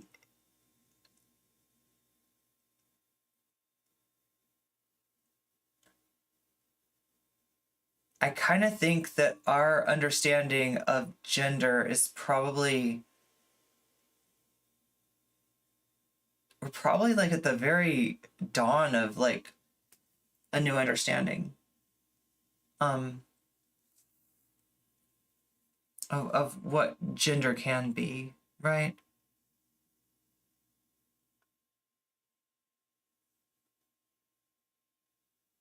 Gender liberation is, yeah, a better meme for a lot of people, because it focuses on really what you're saying is you're not like taking anything away from somebody other than their chains, right? You have nothing to lose but your chains.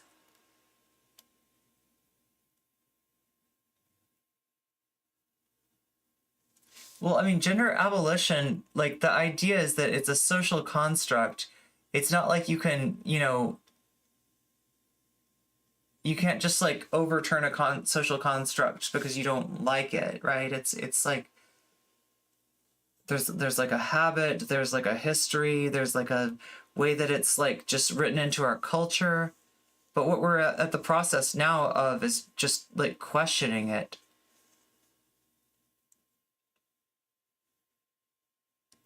So it's kind of like you know, the turf argument that gender abolition like counteracts anybody's claim to want to transition is a little bit like somebody saying like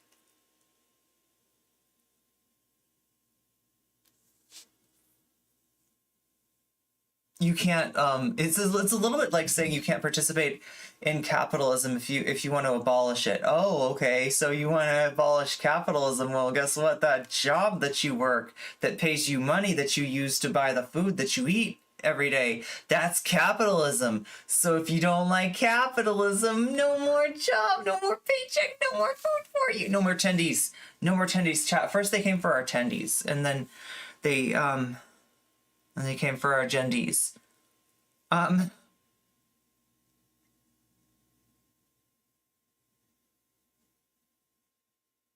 Vosh basically said something like, I don't like gender and I don't think we need it and we will eventually get rid of it.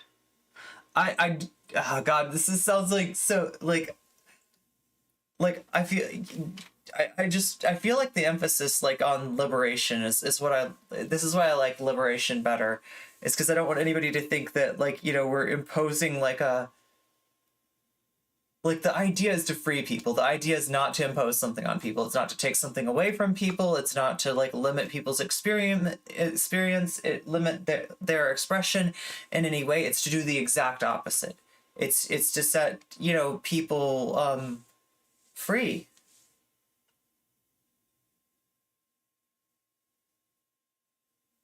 I mean, we can all say that it's clear that in history, gender probably meant too much. You know what I mean?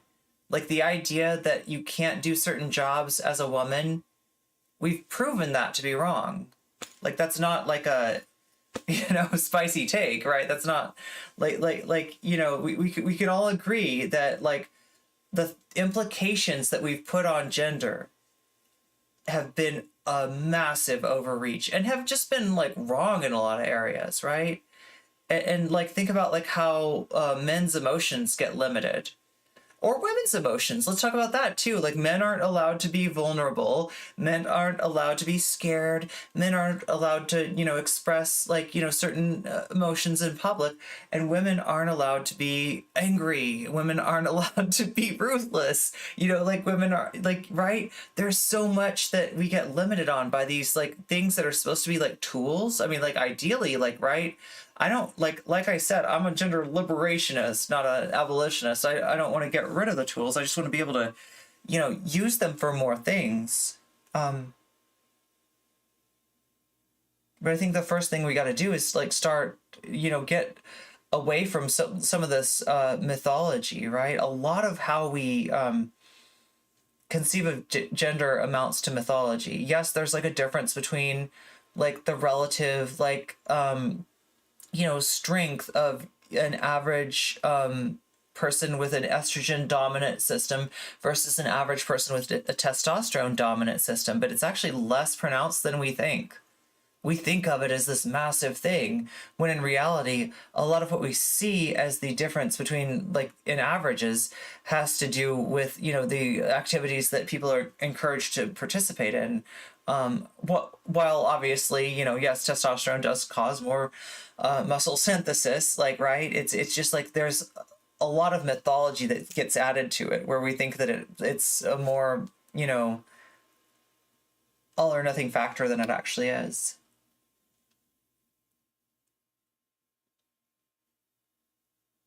The way I describe it is that socially constructed aspects of gender, like gender roles and expression, were created to build sexism as a power structure.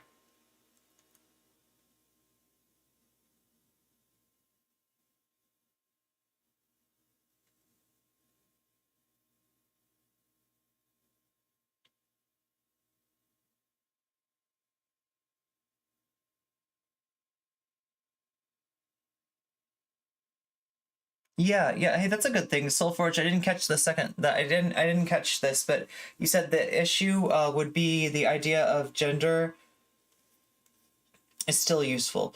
You'd have to move to a society or human condition where gender has no use to disappear. Well, would you like, so what I've just been talking about is basically how it's less useful than it was initially treated, right? That it was thought to be a really good of like, oh yeah, no, this will tell you what this person should do in society, right? You know, like right, this will tell you what they can and can't do, right? And like obviously, you know, a lot of that was just bogus. A lot of that was mythology. A lot of that was association, essentialism, etc., right? And it's becoming less useful, you know, like, and like, I guess it's different, like, for, you know, people that grew up, like, you know, earlier. But for me, like, you know, clubs that had, like, mixed bathrooms, for instance, that was, like, that was not an abnormal thing. Like, right, I was kind of like, I don't know. I think as we're acclimated to, like, not needing, like, certain things that thought we needed gender for, you actually see that, like, no, you don't actually need gender for that, or you don't need to use gender in that way.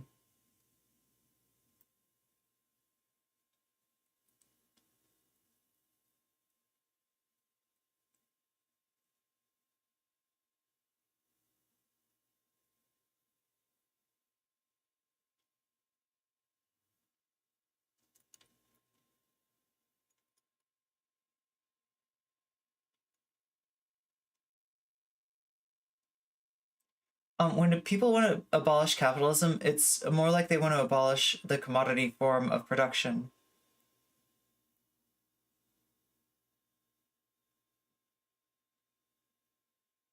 And the workers' treatment. Well, yeah, and most importantly, the power differential that comes from the monopolization of the means of production. What benefits is the removal of gender and making freestyle poetry what? A freestyle poetry. What's the benefits?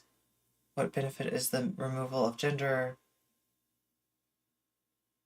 It's like making freestyle poetry tax free. It seems like such a Western concept.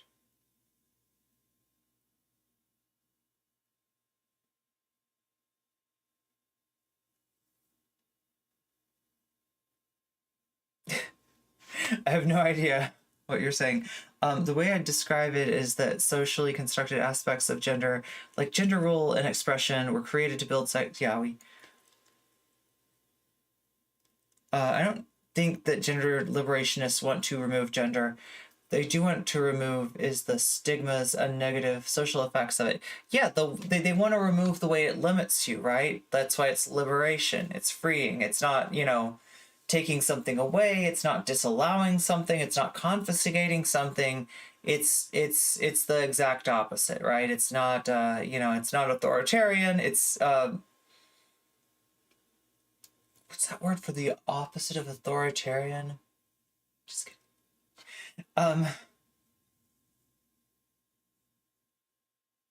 Hey, Freya.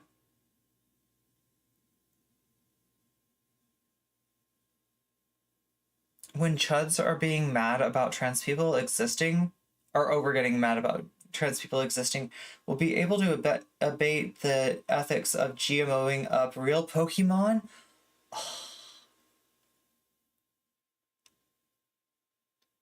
There is a form of activism called gender accelerationism.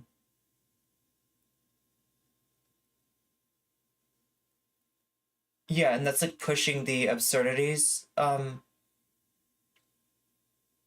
the point where the system breaks. People identify themselves as they like, but the reason that non-binary gets included under the trans umbrella is because gender assignment doesn't recognize non-binary as an option.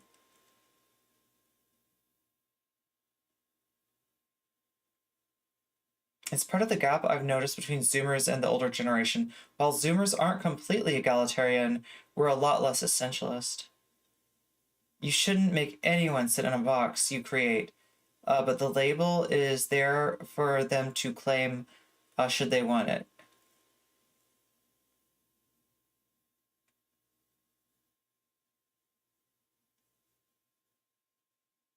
You've heard people on the fringes talk about how it's going to be, like gender abolition would be installed.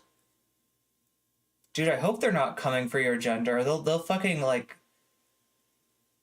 they won't treat me well if they're like, got way too much gender. I assume non-binary already meant not associated with your gender assigned at birth. So that kind of seems like a double negative. Liberate gender to accelerate its crumbling under its own contradictions. Also do this for capital.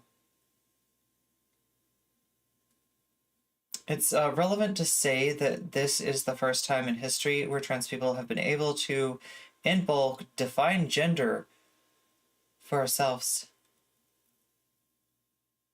Every culture throughout history has more or less forced us through the cis lens.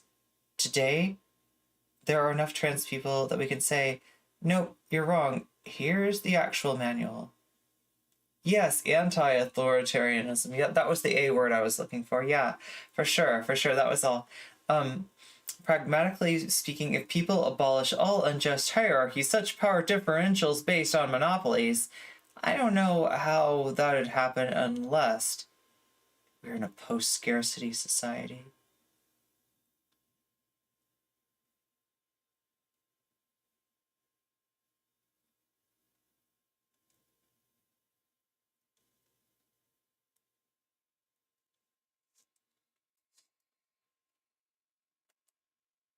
I'm trying to think, like, I feel like there have been other Destiny trans takes recently. Obviously, there's the I think we've watched all the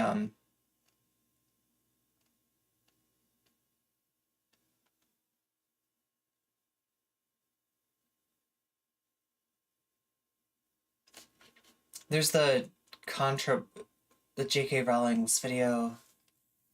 Oh wait, was this the one that had some shit on the end of it that I like might need to respond to? God, I almost don't want to, because like I remember there was one of these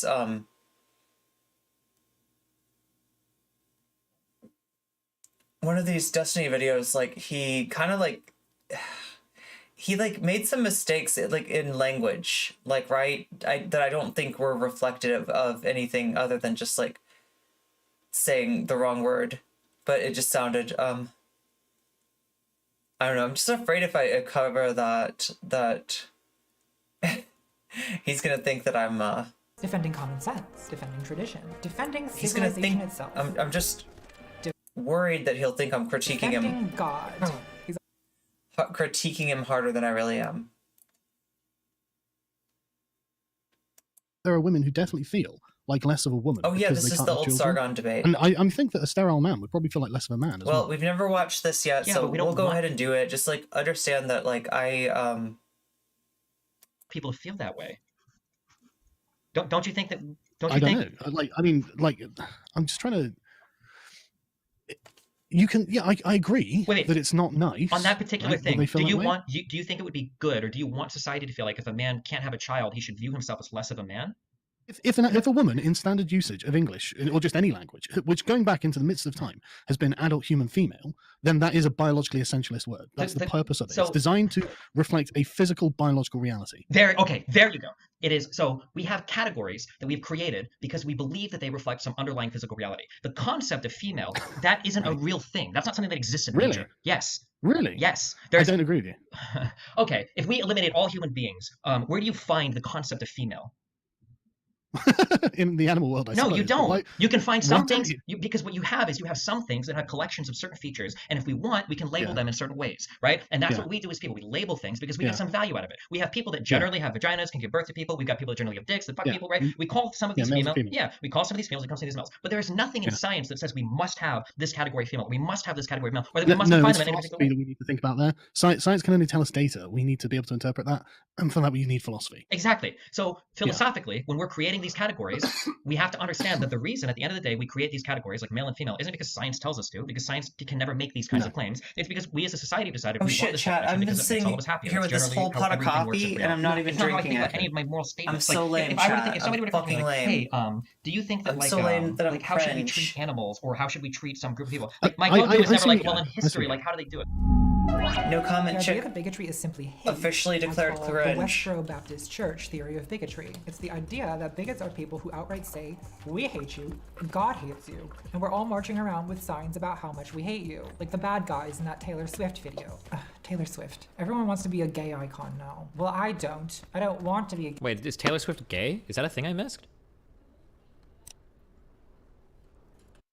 So for anybody, anyway, that's cute, Stinny. Yeah, gay icons don't have to be gay, and often aren't. It's like, oh god.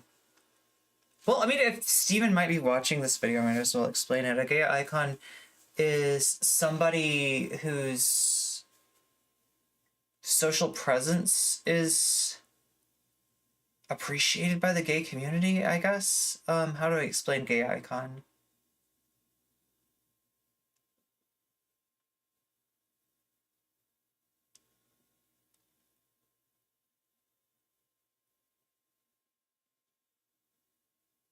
I'm just starting a pot of coffee, actually.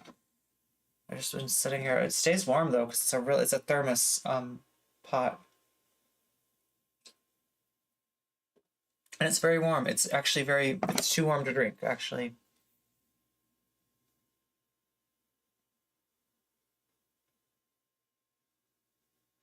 Mm-hmm.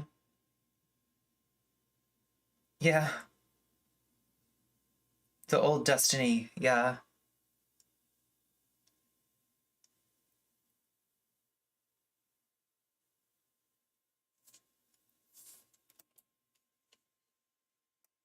gay icon. I'm just stuck with you people. Oh, okay.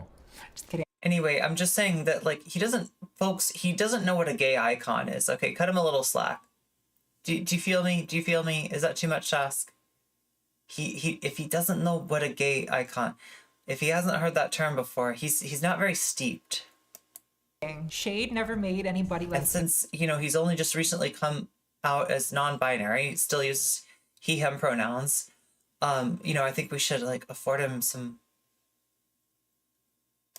Okay, this isn't Shade, Taylor. Shade is J.K. Rowling telling trans people, sleep with any consenting adult who will have you. Bigotry is a lot more complicated than just hate. In the video for You Need to Calm Down is just so emblematic of this misconception. Taylor takes the subject of homophobia and turns it into yet another song about haters. But in the real world, backwoods hillbillies stomping around with misspelled signs are not really the problem.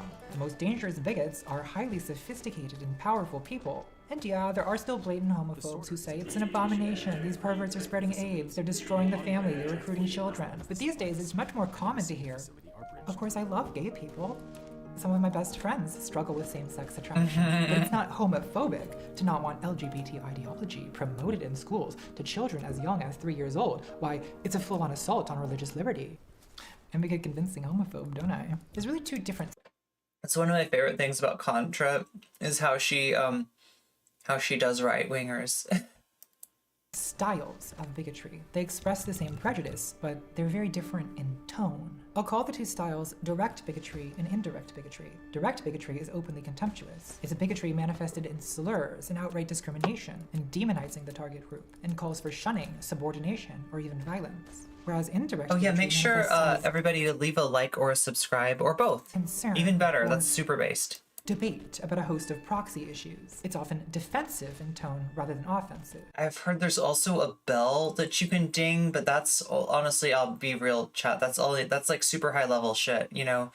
That's for like, Frequently the claim is that that's for the speedrunners out there. the liberation movement has now gone too That's far. for the real pros. But it's now the activists who are the new oppressors. who are I'm not gonna ask you to ding the bell. That might be too hard. disturbing law and order with violent and chaotic protests, who are victimizing and silencing innocent people by calling them bigots, who are infiltrating the media and replacing good old-fashioned entertainment with politically correct propaganda. And of course, ordinary people are too intimidated to speak out against it, because cancel culture is out of control and free speech is under attack. The direct bigot is Tell me about it. Cancel culture is so bad. always frothing at the mouth, ranting and raving about predators, perverts, invaders, rapists, brutish God. animals, vermin, rats, roaches, contagions. Whereas the indirect bigot is always defending something, always a knight in shining armor, defending women, defending the children, defending marriage, defending freedom, defending the family, defending our values, defending common sense, defending tradition, defending civilization itself, defending God. He's all powerful, but he could really use your help, Mary. I think a lot of people take a borderline heroic view of themselves. And indirect bigotry flatters that self-image. Indirect bigotry often replaces the actual people it targets with some big abstract concept. Instead of Jewish people, they claim to be against Zionist-occupied government. Instead of women, they claim to hate feminazis or the friend zone. Gay people are depersonified as the gay agenda. Trans people become transgenderism, gender ideology, trans activists. What they're really against is equality, but they don't say that. In fact, they may not even think it. One of the biggest problems with people that are, she might get into this, the people that do kind of like the stealth bigotry or whatever, is it's hard to tell if somebody is knowingly doing it versus if somebody is like, that's just the way they are and they don't necessarily mean anything by it. That was one of the issues that I had last night when I was talking to Rob and John. I don't think the John guy, I don't know, but I don't think he's like a crazy conspiratorial, thinks Democrats are trying to like murder people. The Rob guy, however, does think that. But both of them outwardly will appear similar because Rob will play dumb, but it's hard to tell if Rob is just playing dumb or if he's just trying to be a little bit more undercover about his actual position. It's kind of annoying. Did Destiny just say that? Did Destiny just say transgenderism or? Who agitates for change. It's not racist to think that Black Lives Matter thugs shouldn't disrespect the Did I just national miss anthem. that? A book called The Anatomy of Prejudices by Elizabeth Young Brule really helped me with this video. One of the points she makes is that a lot of the time, bigotry is backlash. Ideologies of desire are, generally, backlashes against movements of equality. They are regressive prejudices that reinstate inequalities and distinctions when the force of movements for equality has been registered and, often unconsciously, Wait, let me rewind. Oh my god, of course. Prejudice replaces I'm looking to yell at of Destiny and here I have to yell at Contra. Backlash. Ideologies of desire Of Prejudices by Elizabeth Young Brule. Hostility to anyone who agitates for change.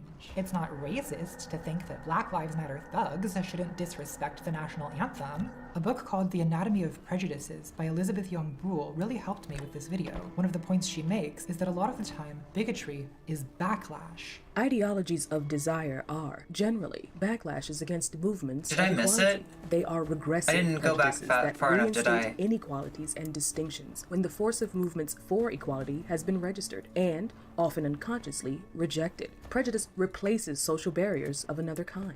Bigotry is not just the psychological state of hating a group of people. Bigotry is political. It's a reaction to changing demographics, or to liberation movements, or to changing power relations between groups. A lot of casual misogynists don't exactly hate women in the literal psychological sense. It's more that they feel threatened by the prospect of the social and political equality of women. In fact, I would argue that feeling threatened is the distinctive psychological experience of bigotry, much more so than feeling hateful. So bigotry is reactive, and it changes along with the circumstances it's a reaction to. 1950s misogyny still has some things in common with 2020s misogyny. For example, a lot of men still feel some need to control women's sexuality and women's bodies, but it's also changed a lot as gender relations have shifted in the last 70 years. The idea that women are naturally suited to domestic servitude is a lot less prevalent than it used to be, and transphobia is a prejudice that's getting much louder. Because do you really believe people feel threatened? Yeah, sometimes actually I do. I actually think a lack of security and people feeling threatened can be a big explanation for why some people are so opposed to certain things. And it's one of the, I've had to learn a lot about this. So, because like, for instance, so for me, I generally don't care what other people do. I generally don't feel threatened by other people living in a certain way.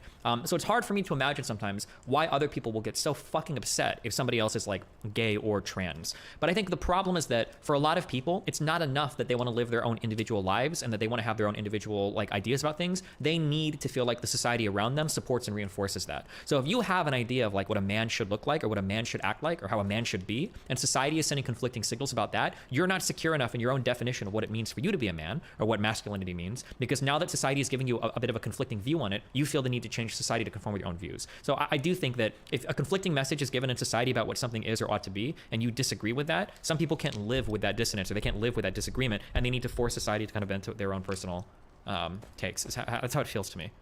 I could be wrong, maybe people don't, but I'm pretty confident in it. As in the last decade, trans liberation has increased our visibility. People are running into us at work now. They're having to use our pronouns. They're seeing us in politics or in media, and not just as laughingstocks or monsters like we used to be, but as actual characters. And a lot of people are not very happy about it. They feel threatened. That must be super fucking hard for you. Prejudice replaces social barriers of another kind. So J.K. Rowling frames her position as, I am just saying the fact that sex is real. It's not hateful to say a fact. Why is everyone so mad at me? A fact can't be bigoted. And I agree that a fact cannot be bigoted, but a fact on its own doesn't mean very much. Usually when we discuss facts, we're using those facts to tell a story, and facts can be used to tell bigoted stories. You know. So something that's very important here, and I've gotten a better perspective on this actually because somebody introduced me to the concept of historiography, right? So when you are reading something or studying like history, you never actually study every single fucking fact related to some event, but instead you're reading some kind of facts that have been laid out to present like a certain story, right?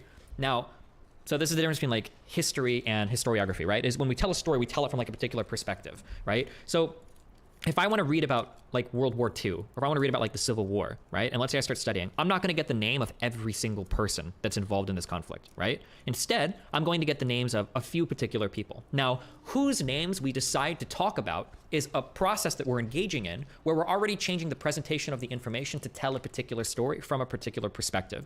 And it's super ultra important to recognize that there is some degree of subjectivity or some exercise in philosophy that happens when you begin to selectively present facts.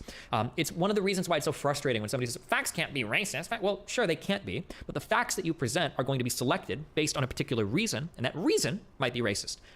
Like, you can tell a whole bunch of facts that aren't wrong or bigoted, but you can put together facts to make a bigoted story. You can put together facts to make a racist story, or facts to make hateful or evil or whatever. Or even you can put together certain facts to be misleading or to give somebody an incorrect picture, even though the facts are all correct. The idea that unless you're literally working in fucking computer databases or some shit that's just amalgamating every piece of information ever, like there's some selectiveness that goes on with the type of information that we're looking at. And it's important to understand that selective way of looking at information is going to is going to change the way you view things. And that process is very subjective. Anytime somebody pretends that they're like some ultimate purveyor of objective truth and blah, blah, blah, like you should be careful about that. Suppose someone tweets the fact that the homicide rate is higher for Black Americans than white Americans. I'm gonna ask, what story are you trying to tell with this fact? This is what we talk about all the time, chat, narratives. One way indirect bigotry works is by camouflaging political struggles as intellectual debates. When Joanne says sex is real, she sounds like she's staking out a position in the trans debate, which is then presented as an intellectual conflict about the metaphysics of gender, instead of what it really is, which is a political conflict about the social equality of transgender people. And the effectiveness of that— Is there no truth we can point towards then on any given point, or am I dumb? Kind of. I think it's just important to recognize that we're starting from a subjective frame of reference where we can't analyze every single particular thing. It's kind of like when we do the portal debate, right? Well, what object is truly stationary and what object is truly moving in any— I feel like if you just apply what Destiny's saying to the other argument, like, I actually don't see why Destiny doesn't get it. Like, I feel like... Wait, let me hear this again. Every single particular thing. It's kind of like when we do the portal debate, right? Well, what object is truly stationary and what object is truly moving in any particular frame of reference? Well, it depends on what you're looking at, right? truly stationary and what object is truly social equality of transgender people. And the effectiveness of that... Is there no truth we can point towards then on any given point, or am I dumb? Kind of. I think it's just important to recognize that we're starting from a subjective frame of reference where we can't analyze every single particular thing. It's kind of like when we do the portal debate, right? Well, what object is truly stationary and what object is truly moving in any particular frame of reference? Well, it depends on what you're looking at, right? Like from the perspective of a spaceship, the spaceship is stationary and Earth is the one moving away from it. Earth and the rest of the solar system are moving in a particular way from it, right? From the frame of reference of the planet Earth, the spaceship is moving away from the planet, right? It's the same when we talk about like presenting or talking about any particular set of facts, right? Like, well, facts exist and they can be hopefully true depending on what your theory of truth is, right? Hopefully facts can be true. But just because you're presenting true facts doesn't mean that the story that you're making with those facts is some objectively true story. I don't know if that makes sense or not. No, it makes a lot of sense. That strategy is actually a reason I'm not a huge fan of the slogan, trans women are women. And this is just my opinion. I don't speak for any other Oh, fuck. Is Natalie about to get fucking destroyed for this? I haven't seen any of the responses to her video yet. trans people, but there's a couple things I don't like about it. One is trans men and non-binary people matter just as much as trans women, but you don't as often hear trans men are men, or non-binary people are valid. Doesn't really work, does it? The other problem with trans women are women is it tends to invite the response, well, what does it even mean to be a woman? Define womanhood. And now you're immediately getting baited into some bullshit semantic debate about what is a real woman. A real woman. How do you know you're a real woman, Amber? What if you're in the Matrix right now, and in the real world, you're biologically male? The tables are turned. It doesn't really matter, does it? This is metaphysics, and life is too short for metaphysics. You know, I've been down this road too many times already, and I always end up having these dead-end conversations about gender performativity, or worse, conversations about what it means to feel like a woman. Well, the truth is, I don't feel like a woman. I don't think anyone feels like a woman, honestly, except a certain subgenre of gay men, and possibly Shania Twain. Probably not even her anymore, honestly. Not since the early 2000s. You know, some questions should be dissolved rather than solved. That's what Wittgenstein said. That's right, we're dragging Ludwig into this. Sometimes the only way to answer a question is to realize you're asking the wrong question. How do I know I'm a woman? Well, look at me. Oh, I rest my case.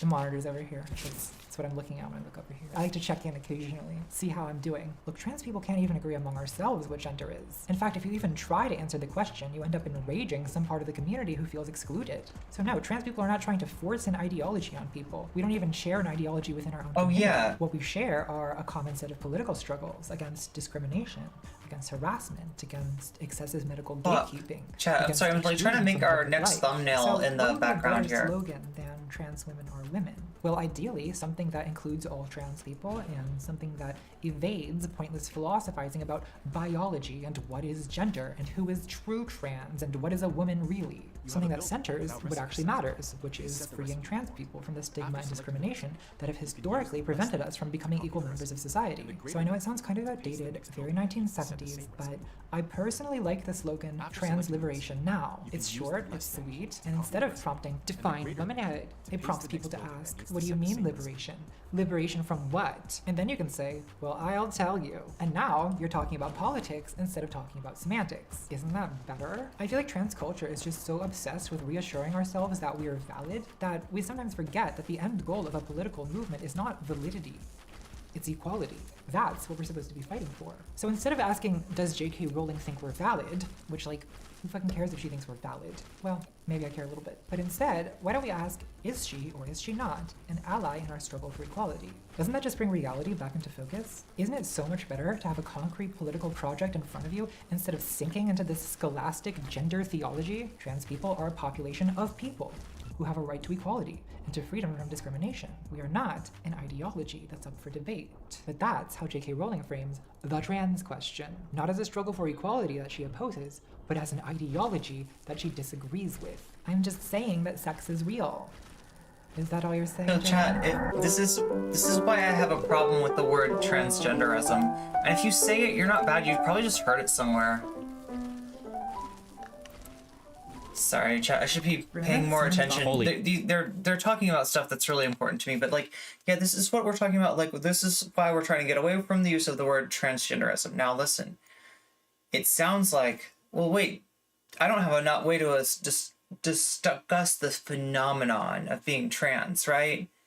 And transgenderism, that kind of sounds like a way to describe the phenomenon. So like transgenderness, right? That's what you're looking for, right? Unfortunately, you end up picking up something that is like, you know, imagine you're over at somebody's house, it's a party or something like that, you know, you're just like looking at something, like they got something on their, like, you know, they got something in their house that like it's like a little conversation piece, and you're like looking at it and you're holding it, and like, you know, the host comes in and they're like gasp, and they're like, put that down, oh my god, how did that get there? And like, what? That's my sex toy. That's my sex toy. That was, you were holding my sex toy. I didn't realize you know what I mean? So in other words, you don't know where that thing's been, is what I'm trying to say. And where it's been is on Turf Island, right? That's where it comes from. That's where the idea comes from. Transphobes, TERFs, people who want to be able to criticize transgender people, but they can't criticize us because it doesn't seem nice to criticize people. So they're like, what if what I'm criticizing isn't a person, but a philosophy that says that person's valid? Transgenderism, right? We want to deny them that soft target. So please, if you're, you know, if you care about us, don't say the word. Just, you know, and if you do say the word, I don't think it's because you're a bad person, right? I don't think anybody out there, you're not like essentially, you don't have like the natural inclination to become a TERF. I don't think you're like Sith Lords in waiting or anything like that, right? I don't blame people for saying it, but it's something that I'm trying to get all my homies to stop saying, all right? So anyway, help me spread the meme that it's not, that transgenderism is not a thing. But turning the video back on is a thing. Shit, ContraPoint's confirmed. Gonna be streaming on Twitch soon. I'm so sorry. Lit a fire in the prefect's bathroom. Moaning Myrtle, hey, how are you? I wonder if that inspired my love of baths. This bath is actually really nice. It's a lot of milk and a lot of rose oil, Epsom salts, just kind of everything that's good in baths all together. I don't want to talk about bigotry. I want to talk about baths. Can this just be a video about baths from now on? Oh, fine, I'll do my job. On June 10, J.K. Rowling published an essay to her website, which on Twitter she titled Turf Wars. Oh god, if this is the one we read, I think this was the one where like halfway in, it's like, yeah, this is actually chill. I feel good that she sticks her position on this better. And then I think she just goes full fucking TERF, like, oh god, what are you doing? Oh no. Which was just awarded the Russell Prize by the BBC for its brave display of unyielding transphobia, I guess. The essay is several pages long and outlines her reasons for speaking out on sex and gender issues. I refuse to bow down to a movement that I believe is doing demonstrable harm in seeking to erode women as a political and biological class and offering to cover predators like few before it. We should, should we read this? I think we read the essay on stream, and it was actually, I feel like the intro to the essay, the first few paragraphs was like pretty good.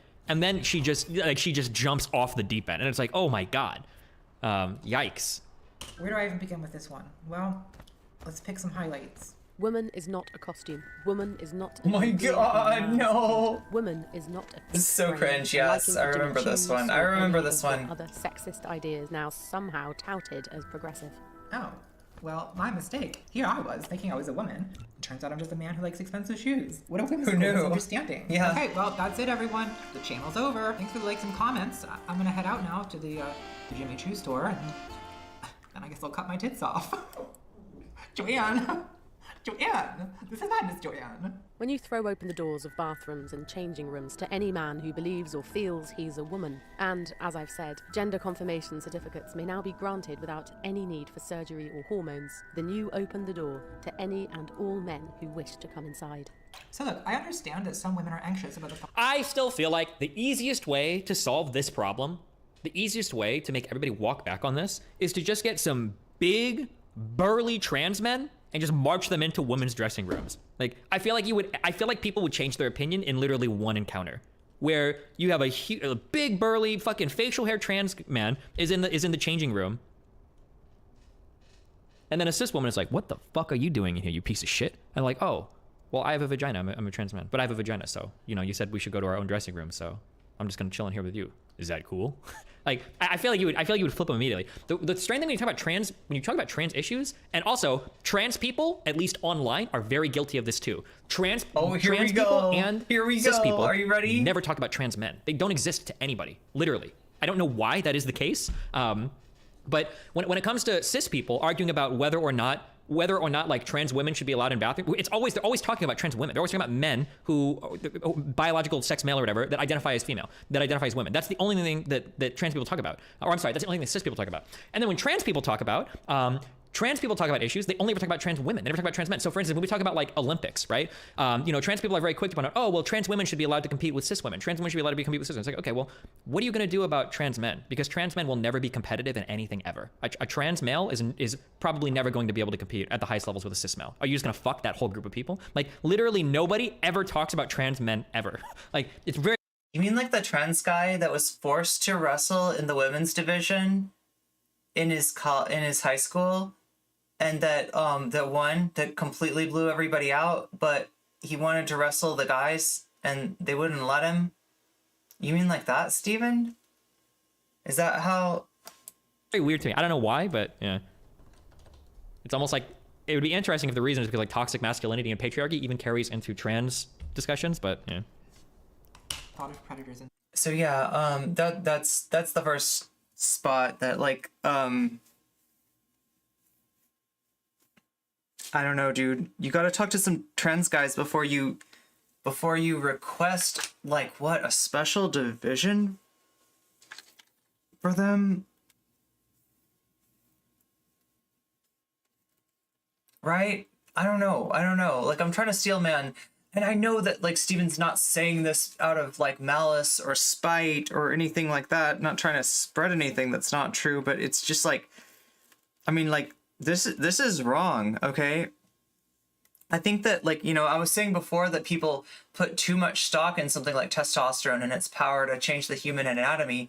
I think here's Destiny's neglecting the fact that testosterone has massive effects on the human anatomy. And, like, it's weird. It's like, look, okay, Steven, if you're watching this, understand that I'm not calling you out.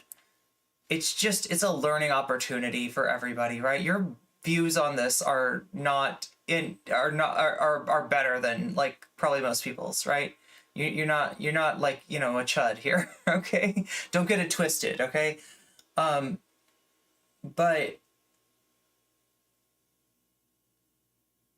I feel like you're unconsciously imbuing like being assigned male at birth with a power that it just doesn't have. And it's like almost this like thing. You're like, oh no, but that's got to count for something. I mean, there's no way that somebody that wasn't born, with the same chromosomes as me could compete at a sport with me. Holy shit, my dude. No, that's it. It's there are actually sports where, right now, like, they don't, like, somebody was telling me the other day that when you look at performance in something like rowing, there's not a difference between, estrogen dominant and testosterone dominant athletes. Bathrooms. And believe me, I don't want to share a bathroom with a predator any more than you do. Why are all my rose petals on this one side? Some of them need to come over here. Come here. I've redistributed the petals. Socialist icon. But this talking point that gender change on legal documents will enable predators to enter bathrooms, it doesn't really make sense. But yeah, I mean, like, here, let me give Steven credit for where credit's due. You're right, like, people don't think about trans guys. Trans guys, are invisible in a lot of ways. Trans guys, for a lot of reasons, tend to not be thought of as your default, like, trans person. Tend to be like, I mean, cis people obviously, like, a lot of cis people don't know that trans guys are even a thing. And, sometimes trans oriented functions sort of revolve more around trans women and non-binary people maybe than trans guys. So yeah, I mean, like, cool for you to for bringing that up and for bringing attention to that. And, like, obviously your heart's in the right place, right?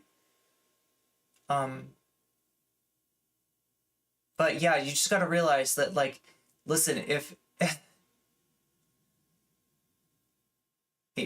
that's the truth of the matter, if trans guys are crying out for some sort of accommodation athletically that's not being that the current attempts advocacy of people like myself and Demon Mama and Riley Grace Roshong on the issue of trans people in sports are not taking into consideration.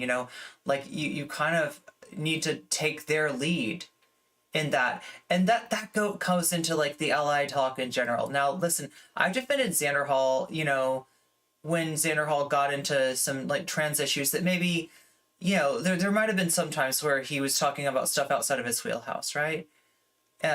And like in general, I appreciate solidarity. I appreciate people who aren't marginalized, doing and saying what they can for marginalized people. But like, you always got to take their lead in that. You always got to like look to them.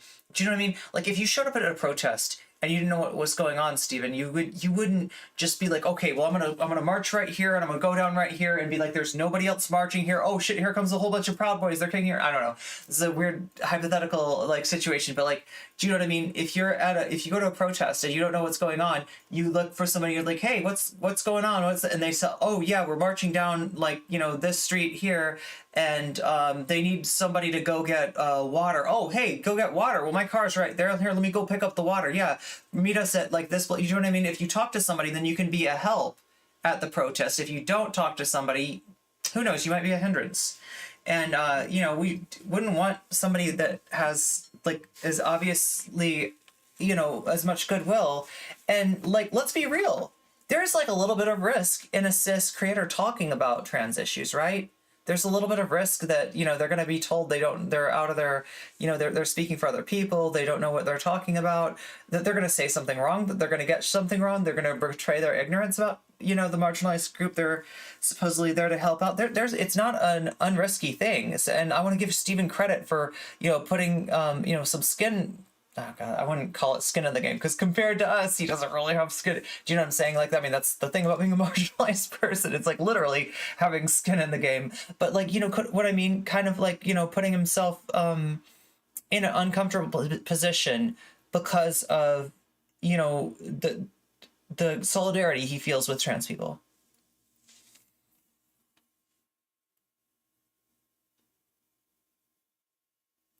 Like we say in Brooklyn, I'm walking here.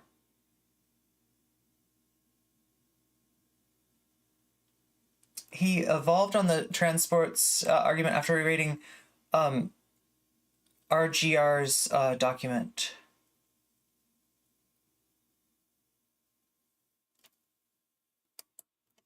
Oh, on the trans guys thing. Hey, you know what? It's just a minor thing. And I think it's just a little spot of ignorance, right? It's no big deal. I have them too. I'm not on some high horse looking down at Steven saying you got to clean your shit up, right? I'm very realistic about this and very humble in just offering this small and well circumscribed correction.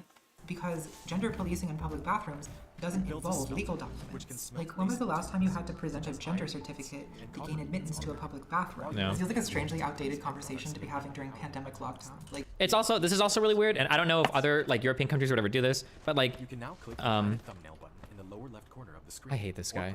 I actually hate you. Mode. Like I know the very least in Sweden, like they have mixed bathrooms, and like nobody cares. Nobody loses their mind. Like, I don't know why we can't just do this in other countries. Like, just who the fuck cares? Like, who's in whose bathroom? That's based. Like, people talk about bathrooms like they're some weird fucking like rapist force field. Like, you're a woman and you're running through a fucking school and some guy's trying to rape you and you just run into the bathroom and you're safe. It's like, oh, thank God, my safe haven, the women's restroom. Like, nobody can hurt me here. Like, it's such a weird fucking way of like viewing restrooms. Like, what the fuck? Like, I don't know. Like, this idea that like we have mixed restrooms or something, everybody's gonna start raping and killing each other is just so mind-bogglingly fucking stupid. Oh my God. Like, imagine using a public bathroom. Imagine being in public. What do you mean by shared bathroom? Like women? So like, at least in Sweden, there'll be these big rooms, and then in the big room, there'll be like a door behind every bathroom, and then there'll be like sinks out in the public area, and like you just enter the door and you use the bathroom. Like, at least in Stockholm, I don't know, maybe in other places. And it seemed like, I don't know, the first time I went in, I got scared because I saw a woman walk out, I was like, fuck, am I in the wrong area? But it was just, no, it's just like a unisex bathroom. It's not a big deal. I've been reading this book called Female Masculinity, which is about the experiences of butch women, and there's a section here called The Bathroom Problem, which describes how women's bathrooms tend to operate as an area for the enforcement of gender conformity. The author, Jack Halberstam, who's assigned female at birth and presents masculine, describes routinely having security called on him for using the women's bathroom. Having one's gender challenged in the women's restroom is a frequent occurrence in the lives of many androgynous or masculine women. Indeed, it is so frequent that one wonders whether the category woman, when used to designate public functions, is completely outmoded. Queer literature is littered with references to the bathroom problem, and it would not be an exaggeration to call it a standard feature of the butch narrative. And that's very interesting to me because, as a feminine trans woman, I have not once been questioned or had the authorities called on me in a women's public bathroom, and the entire time I've been using them. Which Yep. And then imagine seeing somebody like Natalie in the male bathroom. You'd be like, what the fuck are you doing here? This is wrong. Like, people never think through any of this. Trans issues are unreal. Like, it's such a good way to expose somebody that's like spent like any amount of time thinking about any of these issues whatsoever. It's especially funny when you run into like a facts over feelings. Some of the stuff I was getting Sargon to like admit to, which props to Sargon, at least he was actually owning his positions. But like, when Sargon is literally saying things, because I'm asking him, like, wait a second, you think that, like, being a woman means, like, being able to give children? What about, like, an infertile woman? Does this challenge that category at all? And he's like, well, I guess they're less of a woman then if they can't do that. And I was like, wait, oh, okay. I didn't know you were going to bite the bullet on that one. Well, hold on, now I got to stop and think for a moment. Like, Jesus. Remember to hit that like and subscribe, and don't forget the notification bell so that my videos show up. Awesome chat. So thank you so much for being here. You have to understand the principles all contradict each other at some point. No, they don't. Wait, of course they do. Wait. Is that what you believe? Oh, wait. Oh, I thought there was going to actually be more. Anyway, yeah, thank you for being here, chat. I'm gonna end this stream, but I'm gonna start another stream right away, and everybody knows who Infrared is, right? The great tanky hope out there, running around with this guerrilla gang, taking down all of the rad libs, you know, that masquerade as being BradTube or something, you know, just let them know the truth about, you know, Marxist Leninism and the communist renaissance, and the fact that Stalin did nothing wrong, apparently, and also China's really cool, too. So, anyway, Infrared rode around, just like gunboat diplomacy, going into like people's streams, challenging them, saying, you don't have the guts, Bosch, you don't have the guts, Destiny. And like, you know, some Bosch would just let him go off. Destiny actually had a reasonable talk with him, because I think he was trying to chase Destiny's clout somehow. And then, oh my god, chat, Kevin Logan kind of put him in his place, and then freaking Dylan and Sunsol last night, they God, well, you'll just have to see. Anyway, I'm going to end the stream now. I'm going to come right back with the stream of our primate friend, Infrared, the rise and fall of Infrared. So you'll see that pop up.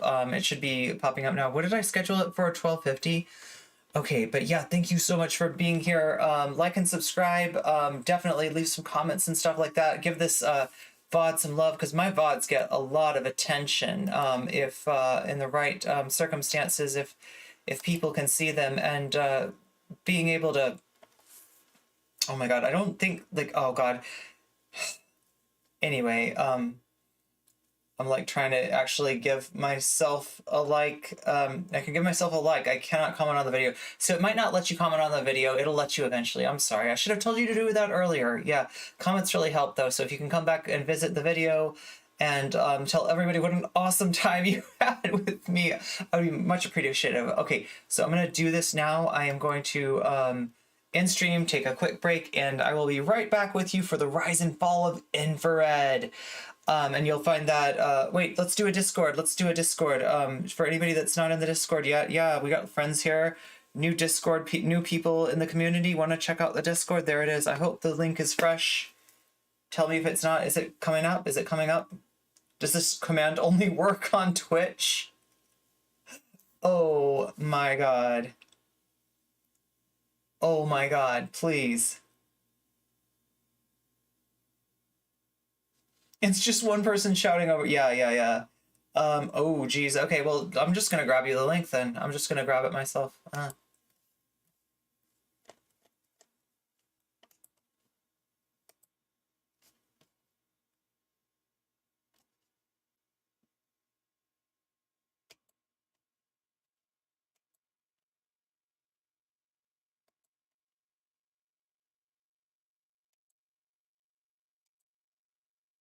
Okay, here we go. I'm giving it to you.